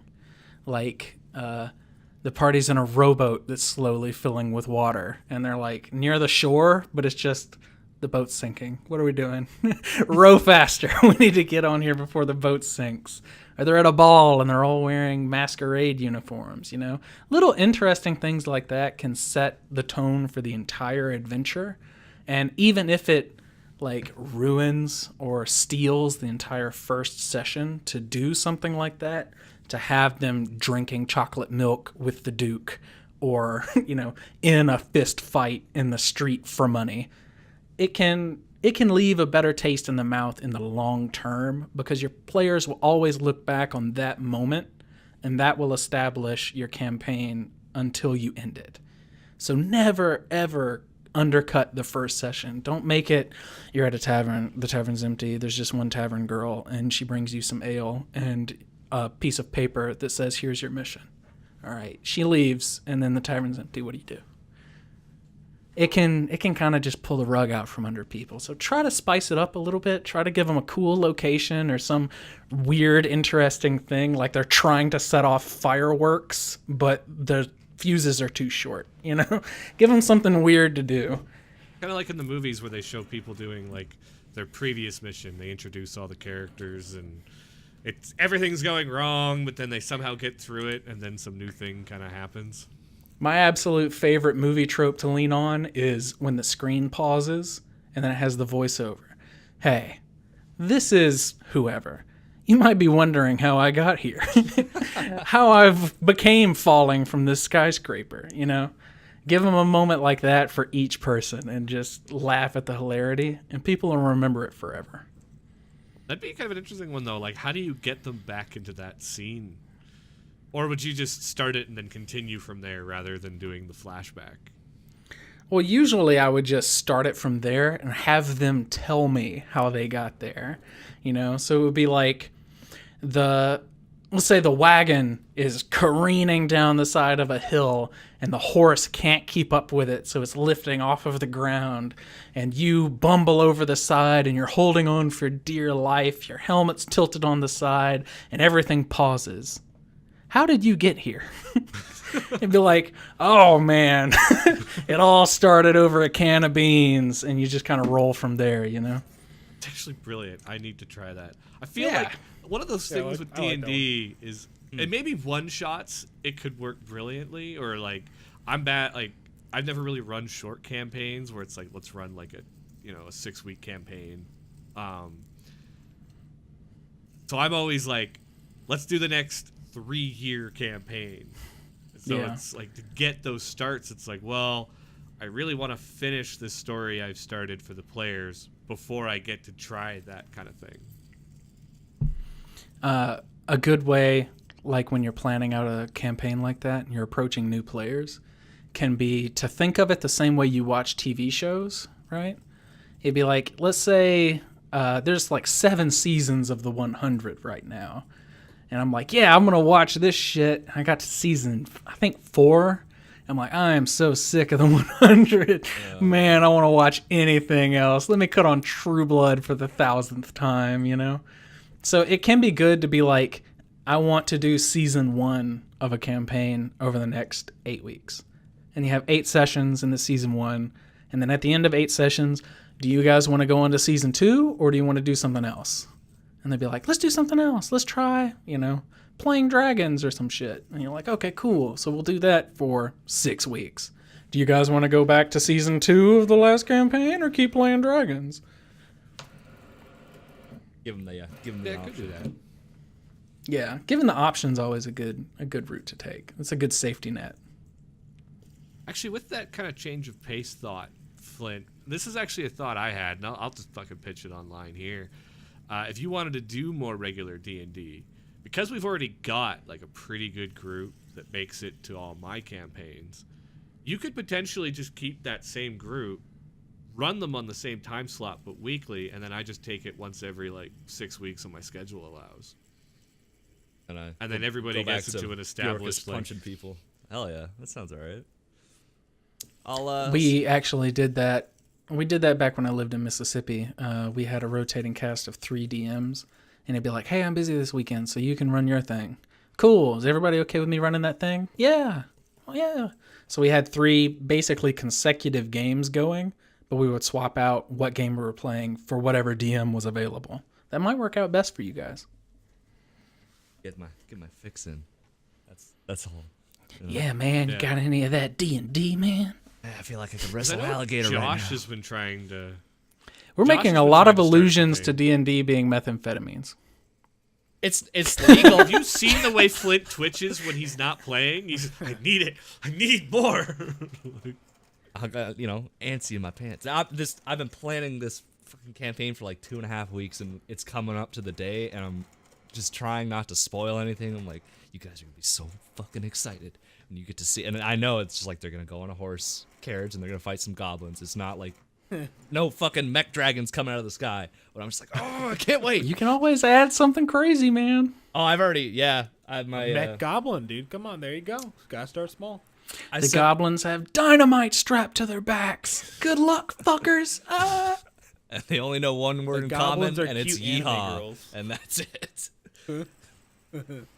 Oh my god. Yeah, that's something we should discuss with anybody else in the group. That maybe we do that rotating, like if we, because I know from my perspective, at least doing the homebrew stuff, like DMing can be a lot of work. Oh, for Modules sure. can reduce that work, and that's part of the reason. Like my wife won't let me do. She's like, I don't know if I'll ever let you do weekly DMing again. I put so much work into every session that it probably wouldn't work as well. I think But on yeah. average, we as the community kind of voted. I think on average it was about 1 hour of prep for 1 hour of play. So if you expect your DM to put less than about 4 hours into a 4-hour session, then you're going to be very mistaken. Most people put in about 12, about 3 hours of thinking and planning for 1 hour of gameplay. Yeah. Say physical work, I'd probably borderline, depending on what I'm doing. If I'm making an actual dungeon from scratch, it's probably about 2 to 3 hours of prep per hour of play. I probably put 10 times as many hours of thought into play.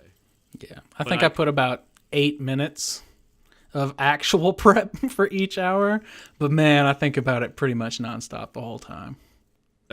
That's how I write most of my story. I'm in the car, I'm on the bus in camp, I'm on the plane to and from camp, I'm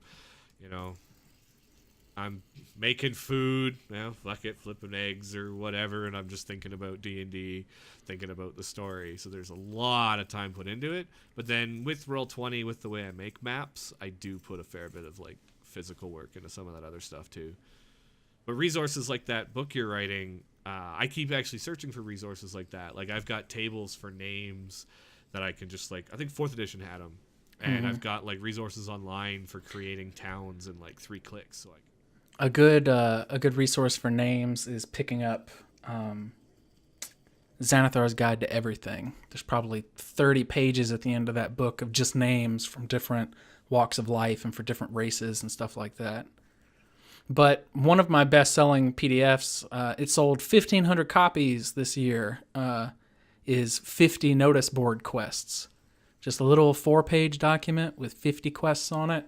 Cut it out, hand it to your players whenever they're like, can we find a job to do in town? Here, motherfuckers. Ha ha. Good luck getting through all 50 of them. I have A several. lot of DMs just need a starting point. So giving them just a little nugget that they can work off of usually does more than enough. And that's kind of what I've tried to cater all of my stuff to. I don't want to hold people's hands too tightly. Those are the kind of resources I love. And it's like, those are the kind of resources that I would print a physical copy, keep in like my DMing binder, and then it can pull out for 10 years in whichever campaign you're doing.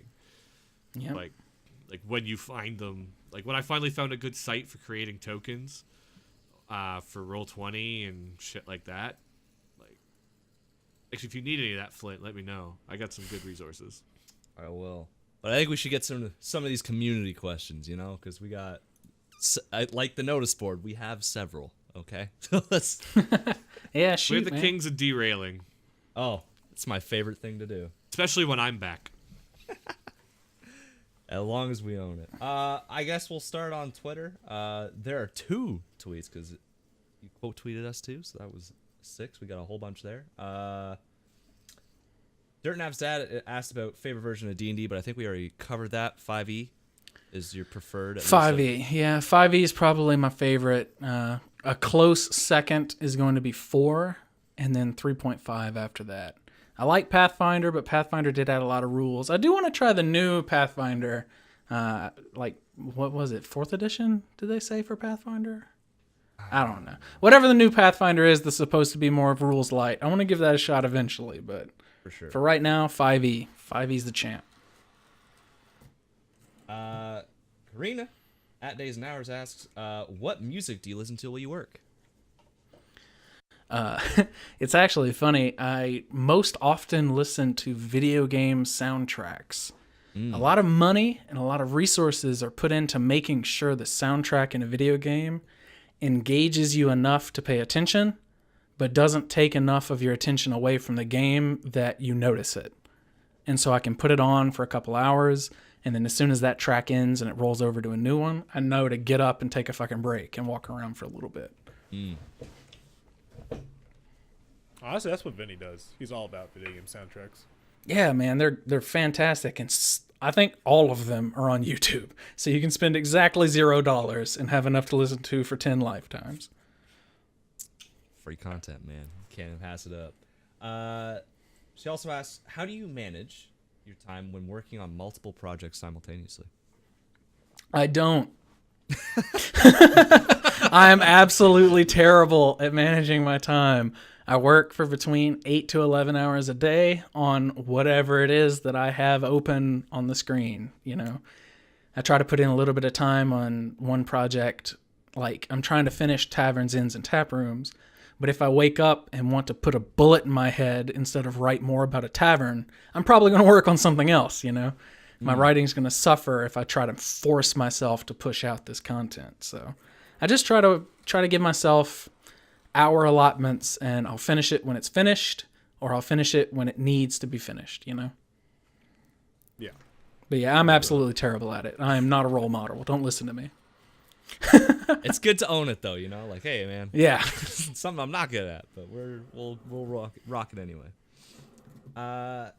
K&K play D&D says, how can the average gamer improve the ergonomics of their setup? Average gamer improve ergonomics. That's a hard. So Speaking of which, I should fix my posture. yeah, Everyone's sitting up a little. I straight try on that one. I try to be everybody's dad at least once a day on Twitter. So I'm like, fix your posture, get some water. Have you put on lotion today?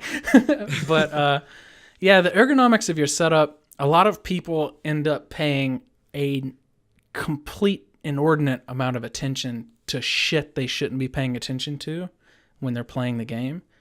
And if you need to doodle, you know, like no one's going to look over your shoulder and judge how you're playing. But by having a spot on the table in front of you that is designated for your dice, for your dice tray, for your notebook, means you're going to spend maybe a fifth as much time moving stuff around and trying to find that one sheet of paper. Where'd you put it? Is it still in my bag? Have your stuff out and have a nice little designated spot for it. Like, I keep extra character sheets for NPCs and stuff underneath my dice tray. So I'm like, oh yeah, that NPC showed up. Pick up my dice tray and I have all the sheets and I don't have to dig around for them, you know? So your average person can do that even if they don't own a dice tray but I do find owning a dice tray helps a whole lot. If you need some real cheap ones, go to my website, DroptheDie.com. I have tons of coupons, tons of reviews. You can get some for like $12. So very much worth it. It'll keep your dice together. And I think if I had about a nickel for every time someone dropped a die while I was DMing, all of us would be doing this interview in Cancun. They go wild. He follows up with, what's your favorite waffle recipe? My favorite waffle recipe is the one on the back of the Bisquick's box, but I mix in some vanilla extract.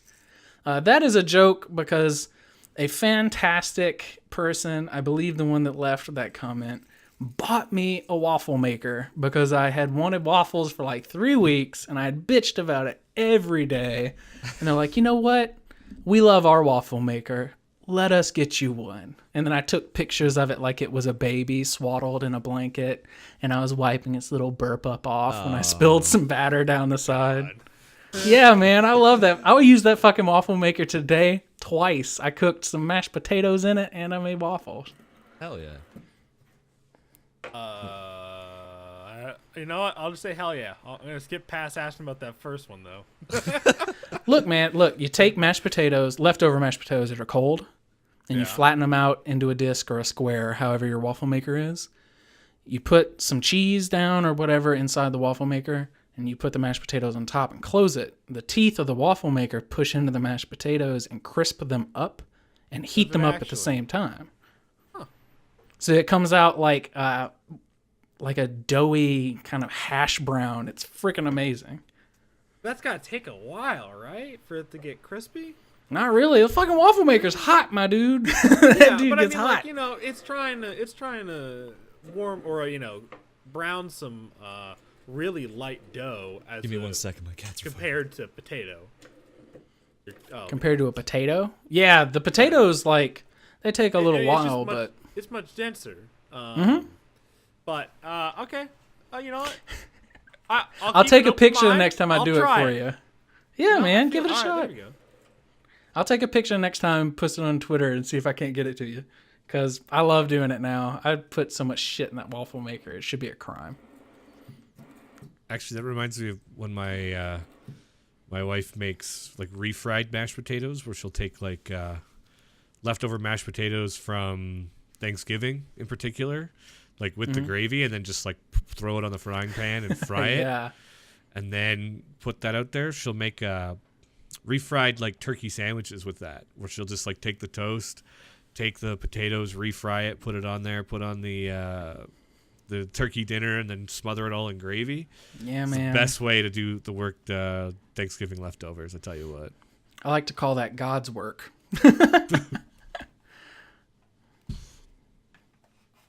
Yeah, I got. Since Flinch is returning.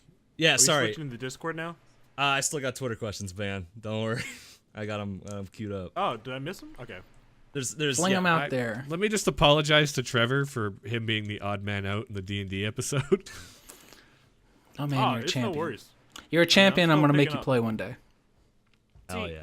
You know, my question, I have one in here, and it's kind of been answered. So in a roundabout way, I'm getting my questions answered. Some points I dabble in and out because I'm like, all right, we're getting into a topic that's, you know, a little beyond my realm at this point. Getting what I was looking for at the very least. Yeah. So Maybe we'll get you in on a weekly session maybe one time. quiet, but I've learned You're the more about spectator. You're D&D actively today. engaged. I was going to say, he may be a spectator, but he's definitely here. I see him. One more question from KNK Play. It says, what, if anything, have you reviewed that you've since changed your mind about? I don't think I have one. I've been using everything like pretty regularly, and I go back and rotate through the catalog of stuff that I've reviewed to make sure it stood up to the test of time. So far, I have no complaints for anything. I did have a very tumultuous review for Artisan Dice, and that still plagues me to this day because, it wasn't quite the quality that I wanted. But I hear a lot's changed with the company, so I don't want to really get into that until I get a new product to review and see if they've addressed the concerns I had. But it was just some loose ends there that every once in a while I have to like go back and reapply a wood oil to something I felt like they should have done in the first place, kind of thing. But other than that, it's all been great. I'm good. I'm glad that things are staying consistent for you, like product-wise, Yeah, they have. And a whole lot of the stuff that I've reviewed in the past, companies have been improving them incrementally. Every couple months, I'll see an incremental improvement. I'm like, God, it's better than when I reviewed it, and it was already very good when I reviewed it. So, thumbs up. We'll move on to the second part of the Twitter questions. I know we got Discord ones, but Dan Dillon says, he's got a few here. He says, what's your favorite module or adventure you've ever played? Curse of Strahd. I love Curse of Strahd. I think they did an excellent job with setting the theme, setting the light horror aspects, and having great comedy to back it all up. It is an exceptional buy, and I think that everyone who really plays D&D should own it. Lost minds. Ubers want to keep playing. What's your favorite D&D class and why? Favorite class, or one you enjoy to play the most, and that'd be. I'd probably have to go with Warlock. It's not exceptionally great as far as mechanics are concerned, but man, it's got such good flavor, such good flavor, and it is a DM's dream because they have so much to pull from with just the class alone, let alone the archetype and the choices that the person makes as they get their invocations and spells. You can roleplay every single aspect of a warlock, whereas a sorcerer, it's like, it just happened. I don't know. A warlock, a wizard, I studied for it. A warlock, your patron has given you the ability to see invisible creatures. Your eyes now look like milk. And they're like, oh, fuck, my eyes look like milk. It gives you more ammunition for the warlock than any other spellcaster, in my opinion. Plus Mask of Many Faces. Yeah. Broken. I so want to be an actor bard crossed with a warlock with Mask of Many Faces. That's like the RP dream. The group I'm playing with, I made just a bard, and I had the idea of going like a mix with warlock later, and I actually went to like a pickup game at a local comics shop, and just playing with somebody with actor feet, and like people at the table, some people at the table were mad at me because I talked us out of like 3 combats, and then the other half of the table thought it was the most brilliant thing they'd ever seen, and they invited me to their personal home game. But I didn't know what to expect from the DM that I was going to, because some of that pickup games with this high RP character really was like, cool, so I'm kind of useless in combat, and they just like, one of the guys there would just be like, everybody here wants to play combat, and I'm not letting you talk us out of it. We're fighting. So I was like, fuck it. I went with a barbarian, and I've been barbarian for 2 years, and I'm just like, I should have went bard. I do love me some barbarian, though. Choking people to death never gets old. There's something fun about 8 int, 8 wisdom, and 8 charisma. Bulging muscles. You know what to expect. Yeah. There's almost like immense like creativity and almost like cleverness in how you play an idiot. I think, anyway. True. Last question from Dan says, how would you change or improve your least favorite class to better suit your expectation or playstyles? And it looks like you kind of half answered it, but going to a little more. Man, what did I say? Monk? Druid. Oh, Druid. Yeah, I was on the fence between picking Monk or Druid. Monk from a roleplay standpoint, because they kind of pigeonhole you into the Eastern style Kung Fu master, and that doesn't really jive with everybody. But all you have to do is change some of the wording and make like key points, something like brute points or whatever, and you can reflavor a monk to be anybody that you want. The druid, on the other hand, is like the least played class, even though it's basically a demigod from level 5, you know? Yeah, I've read somewhere that in 5th edition, it's actually the single-handedly strongest class with like It its is. spell collection. It is objectively the strongest class, hand in hand with cleric. But at level 20, it's practically unbeatable, you know? And something about the class, it just doesn't sit with people because I feel like there's not enough of a difference between the subclasses, the archetypes. Like, if you get the beast shape ability, it's like I can turn into a vole twice per short rest, yay! Or I can be a spider, and that doesn't entertain a whole lot of people, and they end up wasting it. And part of the reason why I think the druid is so weak, and what I would like to change about it, is that the class doesn't play well with the DM. It's one of those classes that, like, here's the fucking druid, right? I played a druid for, I think, 4 months, named Gorge. He was a shifter druid. And I felt like every single time we came up to a problem, I had the answer in my pocket. We can't get through this gate. I can shapestone. So I shapestone and the gate falls. Okay. And then we go inside. And then, oh, we can't get into that because it's 2 levels under us. I'm like, I have a cantrip that lets me suck up a 5-foot section of the ground so we can just, like, get down there. Oh, okay. Oh, we can't stop this thing. I summon 9 elk.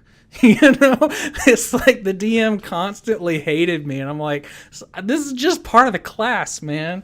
And I feel like if the druid were to be pulled back a little bit in the things that it can do, in the spells that it could prepare, or in the level of options that it has, it would play better with the DM, and people would more often use it. But that could just be me.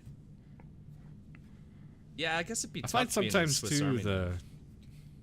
Yeah, it can be a little daunting because even wizards have more to put up with. They have to keep up with this fucking book.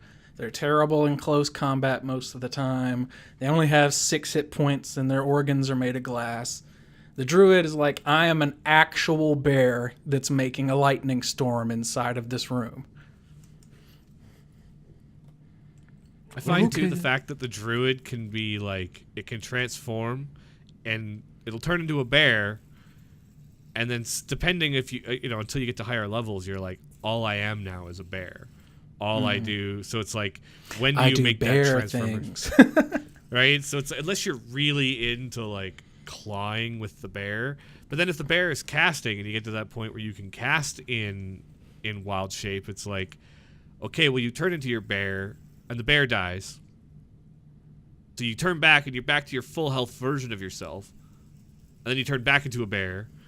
And so then you end up with just like 3 full hit points. Mm-hmm.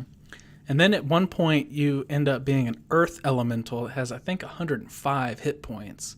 So then you have 210 hit points to burn, just soaking up damage. And everyone kind of feels like you're lackey. The only class that is worse about that is the Mystic, which is so broken that I don't even want to talk about it.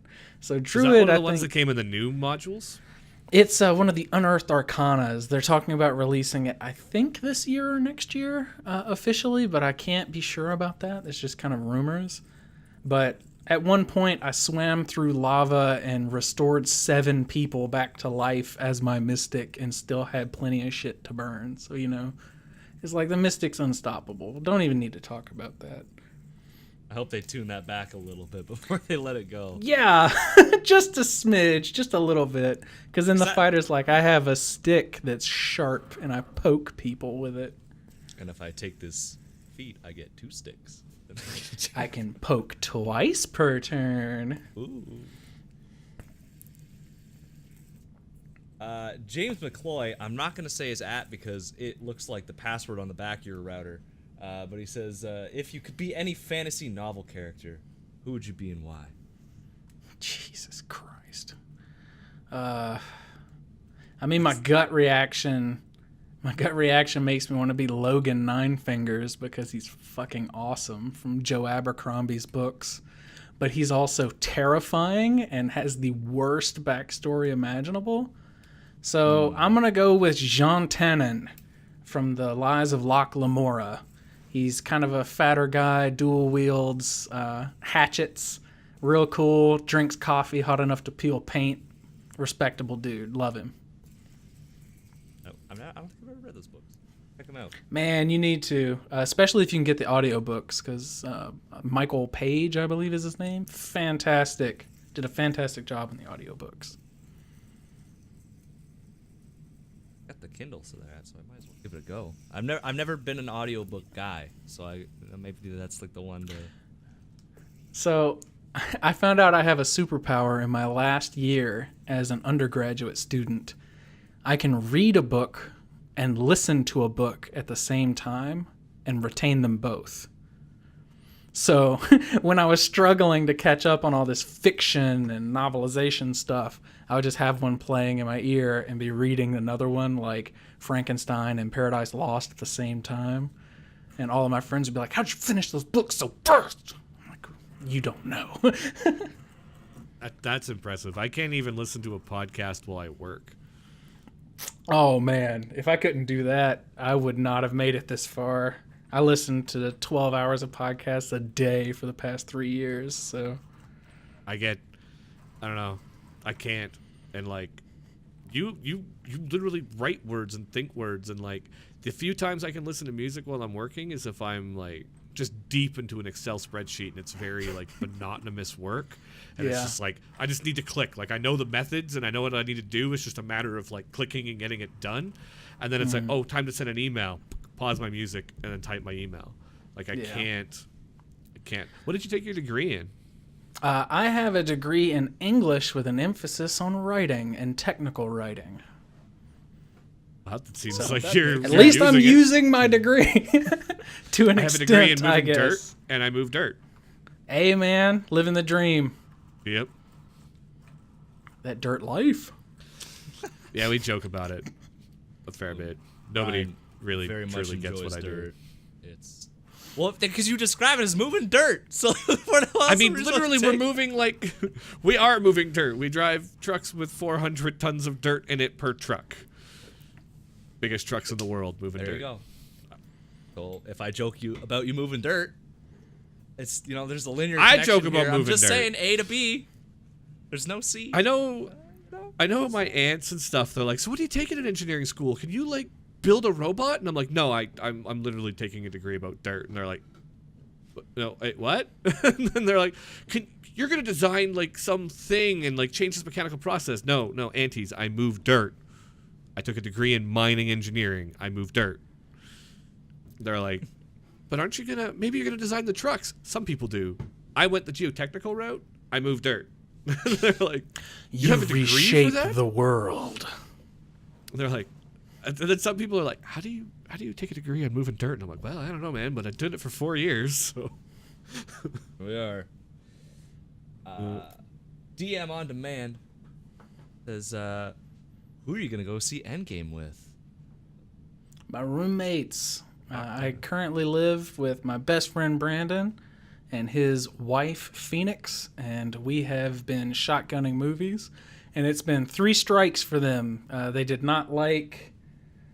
Oh shit! They went to see some movie before I moved here, and they hated it. And then we went to see Captain Marvel, and they hated it. And then we went to see Hellboy, and they hated it. So now I'm like, we got to make Endgame work, or I'm just gonna stop going to the movies with you guys. I need you to like something. Captain Marvel was sick. Man, that's a tough one. I can see where they were coming from, and I heard their complaints about it, and really there wasn't enough tension for them because they love shit like Game of Thrones, Ozark, Sinner, stuff with a lot of tension. And Captain Marvel had almost none, Especially by the end, like the final conflict was just, I'm badass. She belly flopped. She belly flopped into a spaceship saying, "Woo!" It was cool. Yeah, I'm very tense. Yeah, I thought it was cool too, but it's not for everybody. Can't yuck Reminds their me of yum, my I old guess. roommate. My old roommate, I was like, you should watch the show. And he's like, how many people die? And I'm like, a lot. And he's like, main cast? And it's like, some. Okay, cool. It's good enough for me to watch. It's like, that was like his benchmark for like he needed that mystery Boy, and that suspension of like a You should main tell him to character watch dying. the 100 then, because that shit goes deep. Oh, yeah. Watch Attack on Titan. There you go. Yeah, Oh, he like the loved Attack on 100. Titan.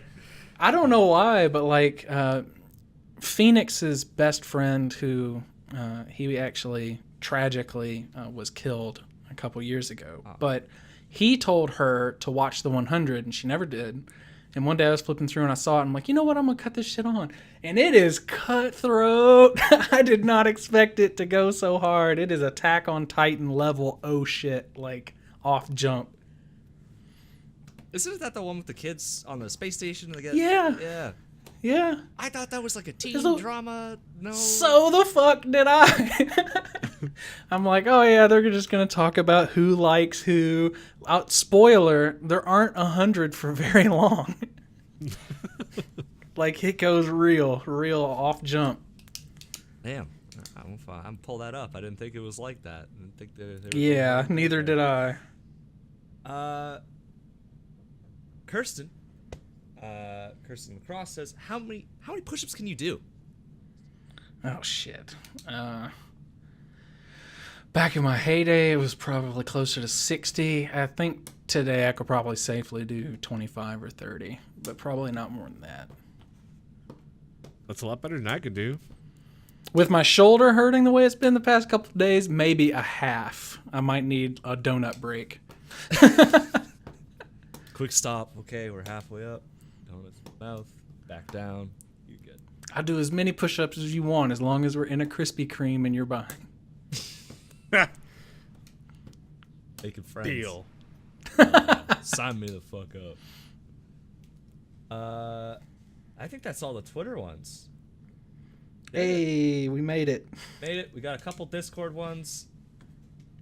I'll rip through the old community challenge stuff quick as I can. So I think we're just gonna have to postpone it to next week. we're gonna have to do. You know what? I didn't plan on Just this. do this for like 2 years. We're just going to push it off until the next podcast, you guys. Promise next time. Okay, so everyone listening next week, I didn't forget your community challenge. Do not at me. It's coming. I see it. At Brian. There you go, at Brian. Your opinions are valid. I'll be in I will, Japan. We Go will for it. examine them Exactly. with a fine-tooth comb. But people want to take a goddamn nap. It's been so long. I'll just do the special guest questions. You, his name is You, says, I have one question. What, in your opinion, is the best way to get into D&D? It looks really fun, but I have never played it, and it is a little and I'm a little scared of playing it with 4 other randoms when I don't really know the rules. All right, so this is going to suck. Your best way to get into D&D on the whole is to find some kind of podcast or show that you like, right? That's the best way to get interested in it. The best way to play it is almost always going to be DMing yourself or pestering someone to DM for you. Okay? There's always going to be about 40,000 players for every one DM. Finding a DM is rough, but very, very rewarding. A lot of times people post on meetups, especially on Facebook groups and stuff like that. But go to a hobby store that sells D&D stuff. Print on a sheet of paper, hey, I'm looking for a DM. I want to get into this. I'm willing to travel however far. I can meet on these days. Put it up on their little notice board and see if anybody talks to you. Go back every once in a while. Talk to the people that run the place. They're there to get you to buy stuff. And if you say, boy, I really wish I had a D&D 5e game that I could play so I can buy these books from you, they'll help you find a group to play in. I can guarantee it.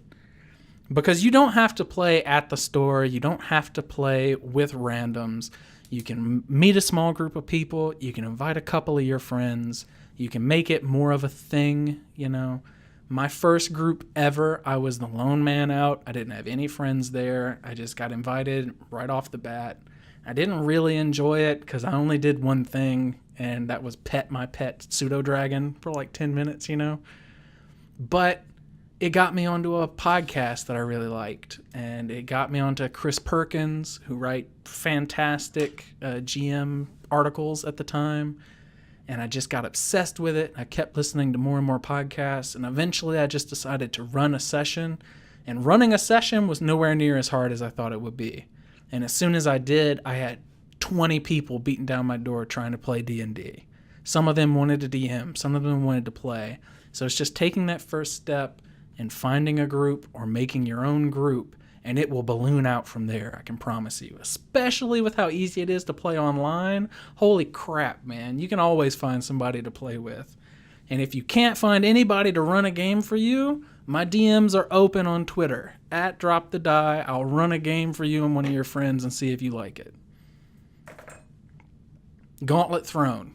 Like, get into it, you know? Start playing. I would say too, like, some people get hooked on these notions of like, I need to have 4 players and a DM, and it's like, you know what? If you've only got 2 friends, like the guy that exact druid I was talking about that didn't trust every humanoid player I NPC I gave to him, wanted to try DMing, and so he just DM'd for his sister and his friend, and it was just the 3 of them, and they were able to play a lot easier. It doesn't have to be like the 4, 5, 6 people at the table. You could just do 2 people, you know. 3 is a fantastic group size. Like, don't let people lie to you. It might seem small, but it's so quick and energetic, and you get such a good repertoire between all 3 people that it can make some of the best sessions you've ever played. Far better than having 15 like I had one day, trying to juggle everybody. I'm like, you got 8 seconds. What do you do? I don't. Moving on. What do you do? We got to get around this fucking table. I need you all to get snappy. Oh, yeah. Delotto says, what is the craziest situation party has ever been in during a D&D session?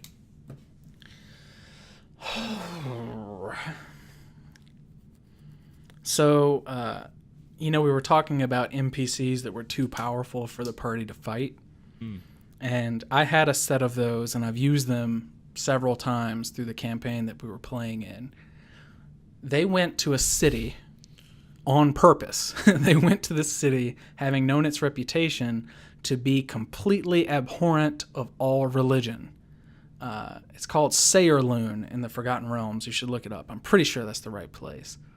And they went as a cleric, a paladin, a fighter that worshipped the Raven Queen or some shit, and one other person. They went and they were just painting the town red, buying meat sticks and stuff like that.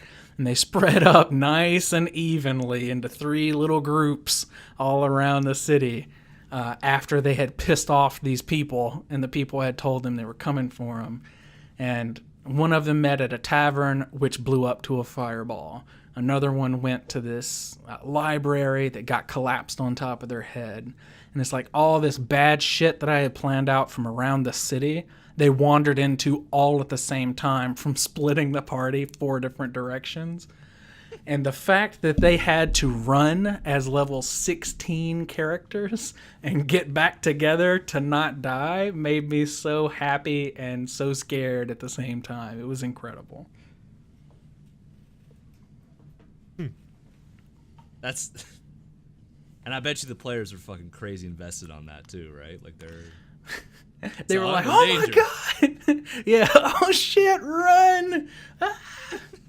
It was pretty great. They were pulling out all the stops and using their big spells, and I'm like, you guys realize that you're in the poor district of this city. If you cast a meteor swarm, you're gonna kill like 1,000 people, right? Crap! Run! So then they just took off. Uh-oh, SpaghettiOs. Yeah. He also asks, what's your favorite homebrew mechanic? But you can, like, homebrew mechanics you like. Homebrew mechanics that I like. That's kind of a very broad question, but a lot of homebrew mechanics that I like add verisimilitude to the game. So that's going to be like chokeholds and better drowning mechanics for extreme heat and stuff like that add to the game a sense that the world is still dangerous, because by like 5th edition rules you can hold your breath for like 4 minutes. There's never going to be a combat that lasts 400 rounds unless you're doing something very wrong. So it's like to have a barbarian choke out an NPC, he'd have to stand there for like 45 real life minutes choking them out. So making homebrew rules that kind of make that sort of stuff easier to pull off, I think adds a lot to the game. And one of them that I always do, and I suggest all of you do, is falling. In 4E D&D, falling is dangerous as hell because it's a D10 and it's every 10 feet it goes up a D10. But for 5th edition, cap your total dice pool instead of 20 D6 to 150 D6. So if they fall from like a cloud giant castle 10,000 feet, as written in D&D 5e, a half-orc with 120 hit points could fall 10,000 feet and land on his nose. Crunch! Get up and walk off with 1 hit point. And I think that that's dumb as hell. So I always make it 150 D6s. Make falling dangerous, and that will add gravity to your games. Ooh. Hit him with the puns. 2.5 hours in, he won't see it coming. I love it. I wanted to chime in with one I tried in my second campaign I did. It had its ups and downs, but my favorite homebrew mechanic that I think I've still tried was players rolling for defense. And so there was a way there was like a formula you do with it. You would, if they were rolling, if they had like a, if they had like a 16 AC, they would roll a D20 plus 6. And then there was a way you could tweak the attack of the monster that would be like a, D20 plus 7, and I think you would turn it into an 18. And then the percentage chance of success was the exact same. So it didn't change the math at all. And I found it set a certain method to always making the players the stars. I found it slowed down combat a little bit because not every player is super attentive on all of their defensive rolls, and maybe sometimes I want to just, especially with 4th edition and minions, and I want to roll 6 minion attacks, so I just fucking do all of them real quick to keep going. But I found it changed some of that, the way we would do the narrative, where there's almost like a force of habit to say, you rolled a 20, or you rolled your D20, you rolled a 4, you missed. And then the goblin swings at you, and the goblin rolled a 4, and he just swings and he misses, right? And this kind of set the certain precedent that instead of a goblin rolling a 4, the player was rolling it's equivalent to a player rolling a 17. And so when I used that mechanic, and the player would roll, and they would roll really high on the defensive, which had the same percentage chance of success, it just made them feel like, rather than the goblin just swinging and missing by a mile, they were skillfully parrying with their sword, or they made a dodge. I know the DM can kind of do that a bit, where I'll roll and I'll especially now that I hide my dice rolls, I'll flavor it where it's I'll roll a 2, and there's, instead of the arrow just shooting 90 degrees to the left, it's it comes by, and it, you just quickly parry it with your sword like it was nothing. I know there's vocal that could be done with it, but there was just something about that visceral feeling for the players with the dice that, when they rolled that nat 20 on a defensive roll, rather than me rolling a nat 1, it changed even the way I would think about it. You rolled a nat 20 on defense, you did this wicked thing as you defended. Mechanically, it feels the same as rolling a saving throw in 5th edition as opposed to hitting AC. So when someone flings a fireball at you, it's can I get out of the way? Not can they hit me? And that does change the flavor of combat, but it will more than double the time that combat will take to go around the table. Yeah, especially with 4th edition, I don't think it would work. 5th edition was okay, especially when I was only fighting 1 or 2 monsters, especially some bigger monsters, and it's okay, well, he's only making 1 attack in the round anyway. or 2 attacks in the round, you can do them pretty quick. But because I know I had one part where a player casted haste on himself, he then ran out of a giant's range to go attack something else or to heal an ally. He was a paladin who had haste on himself. And so when he left and he got that attack of opportunity, you know, he'd been playing long enough with this mechanic that he's like, all right, I take it. Fuck it, right? Like, I don't care. I've got like 26 defense. And he rolls that nat 1. And just that feeling he had, rather than me being like, I rolled a nat 20 on this, haha, fuck you. He rolls his nat 1 as he gets smoked by this giant, which he knows means he gets critical hit. It just made that impact of his choice like so impactful. And then, of course, he failed his concentration check. So now he's running. He takes a critical hit, and then his haste wears off as well at the same time. And he's just like, fuck. Felt bad for him, but he also made that choice. And it definitely was more impactful that way. Mm-hmm. I'm looking at these questions. I feel like we've covered a lot of them just like throughout the session. So Hey. if you have, you can stop me and go, yeah, we already fucking did that one. You don't have to ask me that. Yeah, I'm kind of reading it, and yeah, we pretty much. I'm only seeing one more question that's worth really asking, which is from Aiden, which is, how did you feel during your first DMing, and how did it go? You talked about it a little bit, but So the very first time that I DM'd, again, it was 4th edition D&D. I did a little homebrew thing. I did not set up the world, okay? I did not make everything from the ground up. I just used the points of light, and the Natir Veil that was present in 4E already. I just picked a spot on the map. I'm like, I don't know what the fuck this is, so this is going to be a goblin camp. Yay, right? And it was a little nerve-wracking because when you're DMing for friends, they usually want to give you a hard time, okay? So the first thing that I had to remember to do was to establish the boundary of how much bullshit I was willing to take from them. And it had to be almost like I was a professor or a teacher, right? Where it's like, you know, that's fine. We're going too far. Let's get back on track. And then if they threw any hissy fit about it, I would just move on without them, you know, and let them catch up. So I think the first time DMing was actually a huge success because it sparked a campaign that lasted probably 8 months. But a lot of it just has to do with going in with a proper mindset, going in with enough tools in your mental arsenal to handle being a DM more than stuff written on the page. Read blogs about how to run a game, not how to write a cool setting.